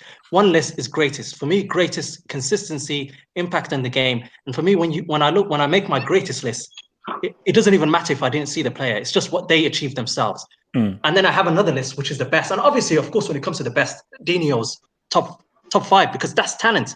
But to me, greatest and best, they mean 2 completely different things. Oh, true, yeah. Mm-hmm. Actually, that's why when you look at greatest, you have to put Pele in there. Now, Pele is not one of the best players I've seen. He may not even be on my top 10. Pele may not even make my top 20, but for greatest in terms of achievements, impact on what you've done, Pele may be top 2.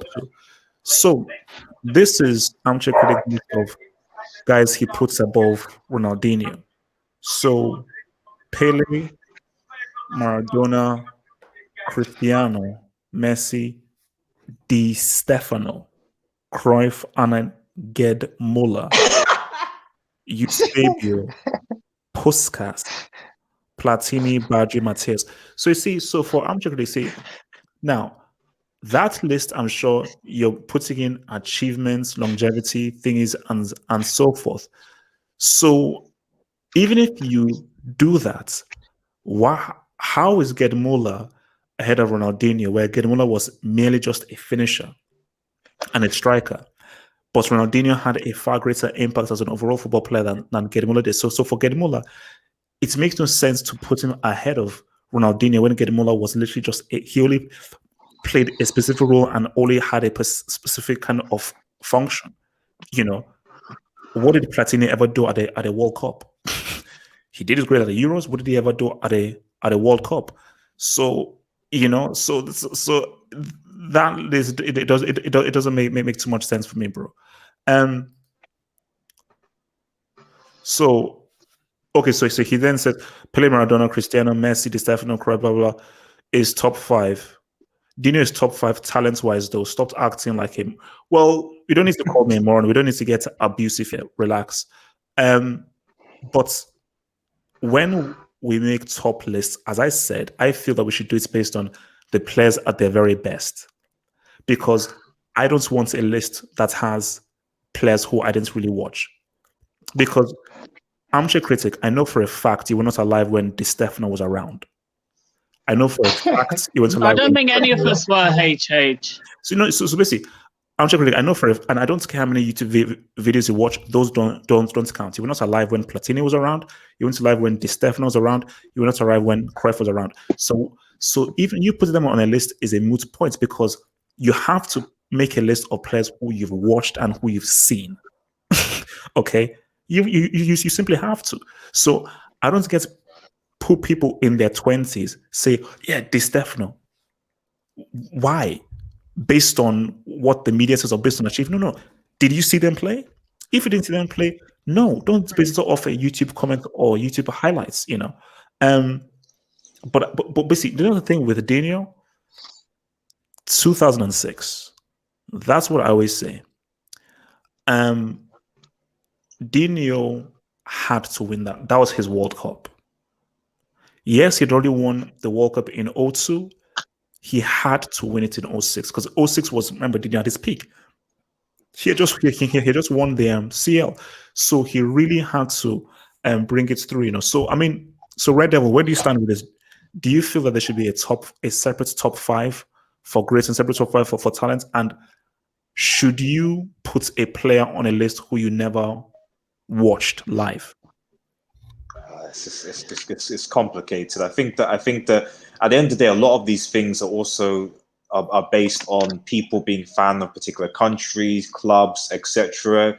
That, like, almost summarizing we said it before regarding the sort of the fanboyism thing as well. Like, I think there'll just be certain players that will always be in certain lists just because, like, people are fans of the country or stuff. Not saying that these players don't have particular talent, but I almost feel like we're going into the same kind of argument where, armchair critics, for example. So, like, I can kind of see his point. I don't know whether, like, he's trying to make a point to have a go at you, but I can kind of see his point where, like, if you were an individual who was maybe 50 or 60 years old and you happen to watch all those players, then maybe you might think, well, actually, from the experiences that I had, based on the clubs that I've seen, based on the football that I've watched, Ronaldinho is a sort of a top 20 sort of type of player. And obviously, most of us have watched football from early 90s, etc.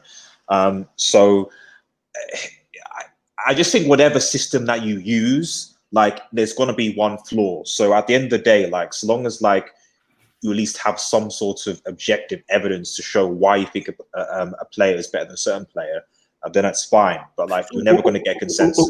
Okay, so if you're making your own top 5 or top 10 list, do you include players that you were not alive when they were playing? Yes and no, because one of the things that I said this in my Sir Alex Ferguson thing was, for me, I also look at, like, the team that the individual is in. And I feel like you get more points if, as an individual, you're actually able to carry a team or make players around you better than an individual, for example, that happens to play in a team where everyone is just world class. It makes sense. That's why I obviously rated Sir Alex Ferguson as potentially a GOAT, because he was a manager that, yes, he did not revolutionize football in terms of changing the philosophy, etc., but he was one of the few managers I can see who took barn door average players and made them great players and made them have a winning mentality. So for me, that's my part of my definition of greatness, of goatness, is transforming people into better players, not just yourself. Where some people might just think it's what the individual does. I think for me, a big part of being great is actually how you impact other people as well, and the impact you have on the other players around you. So last question. Yeah, go for it. If Messi won that World Cup in 2014, would we still have a conversation? Probably not. And that's a great thing that you said. I've always said this, that if Messi won that World Cup in 2014, I think we probably ended the debate. Then do you know what it is? It's now preference. I will also say I prefer R9. I prefer Zidane, because for me, I still prefer Dino, R9, Zidane, and Maradona, how they played the game. But if Messi wins that World Cup, it's done. But also the key is, like, if Messi, let's say he scored like the winning goal or made the winning pass, bro, it's the then I don't even know how I can then respond to anybody. It's like, bro, it's finished. It's finished. Like I'm done. Like, yeah, that's what I think. There's nothing I can say. There's nothing I can say. I mean, he fumbled it himself by not taking it in his own hands. Then no, I mean, I'm see, that's why I love the World Cup, because the World Cup is so the great. For me, the Champions League is like a party. The World Cup is like the exam. Whereas, like, no, it's real now, and it's always really about you doing it at that specific moment, because all eyes are on us, and there's so much pressure. Because I love pressure, because I always say that greatness is success through adversity, and at a World Cup, there's always some sort of adversity that you have to deal with, somewhat. And for Messi, the adversity is how can I somehow inspire this team as an individual to try and do something? And he just wasn't able to do it. He needs to be in the comfort zone of Barcelona, So I was like, so for the other side, he said that Dino played the game it was meant to be played. And you see, this is the thing about it is that the reason I always say, like, look, you can bring a Gerd Muller and a Puskas and so forth, but I feel that Ronaldinho's impact was greater based on what he did on the pitch.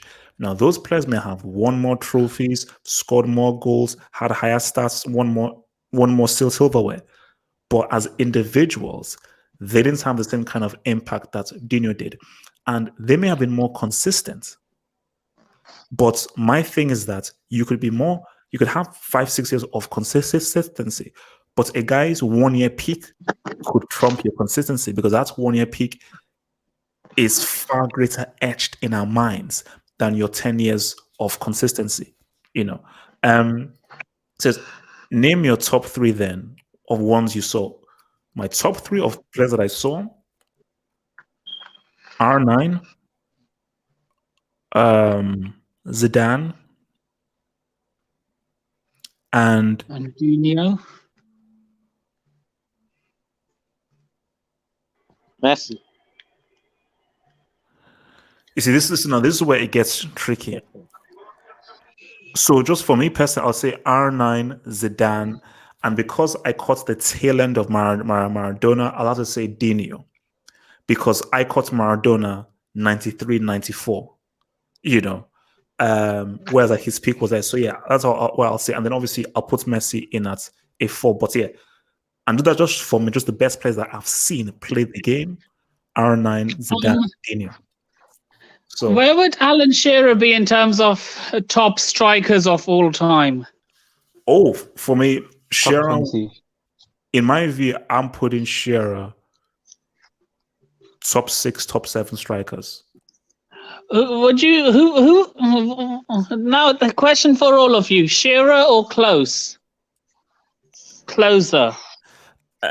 See, that's a difficult one because for you could then ask, okay, what if Shearer was at Germany? Would he be like that? So I think Shearer overall was a better striker, but Closer obviously came more clutch, and he's obviously more clutch in key moments. So before we round up, because we've been here for like 3 hours, crazy. Yeah. So consistency or peak? No, it says consistency is better than peak. Yeah, so you want to take consistency over. So if let's say, okay, this is the perfect way. A player was a 10 out of 10 for 1 year, and another player was an 8 out of 10 for 5 years. Who do you take? 8 out of 10. See, if you said 10, if you said 10 out of 10 for 2 years, then that one. But 8 out of 10 for 5 years, then I'll take that one. I'm taking a 10 for the 1 year. Now maybe it may be a preference thing, but I see. I give credits for you're able to reach that 8 for the 5 years. But what sticks in my mind is, my God, man, that's 10 that I saw. It was only for 1 year, but that lingers with me. That's 8. I'm like, okay, oh wow, okay, wow, another year. But you never reached a 10, So maybe you're up in a 7, an 8, a 10 here. But this guy was 8. So you could be doing like a 7, 8, 9, 7, 8, 9. But this guy reached that 10. Even if he was like a 6, 7, 6, 7, but he reached a 10. Boom. It's like me saying then, do you prefer 2013 Gareth Bale or Ryan Giggs over his Manchester United career? What do you think? That's such a stupid question. I would say I would take Bale. I would take 20. Really? Yes. Like it's not a stupid question then, because that's what he said. Like it's a great thing because did you know why? Because again, same thing what I said. I appreciate what the Giggs did, and I appreciate his longevity. But what sticks in my mind is what Bale did for that year. And if I had to pick between a peak Bale, peak Giggs, peak Bale. because Peak Bill Stop. because Peak Bill can do the extraordinary and win me a trophy. So it's Peak Bill, top 10 wingers of all time. I'll need to think about that. Okay, guys, look, man, it's been over 3 hours. I need to go and eat. Starving. Also, guys, if you're on Instagram Live, DJ Premier against the RZA is at the top of the hour, and I am going to be watching that live. So you'll probably see me in the Insta Live there. So, guys, peace out, stay true. I'll see you guys tomorrow, guys. Peace. Take care, man. See you. Thanks. See you next week, HH. See ya.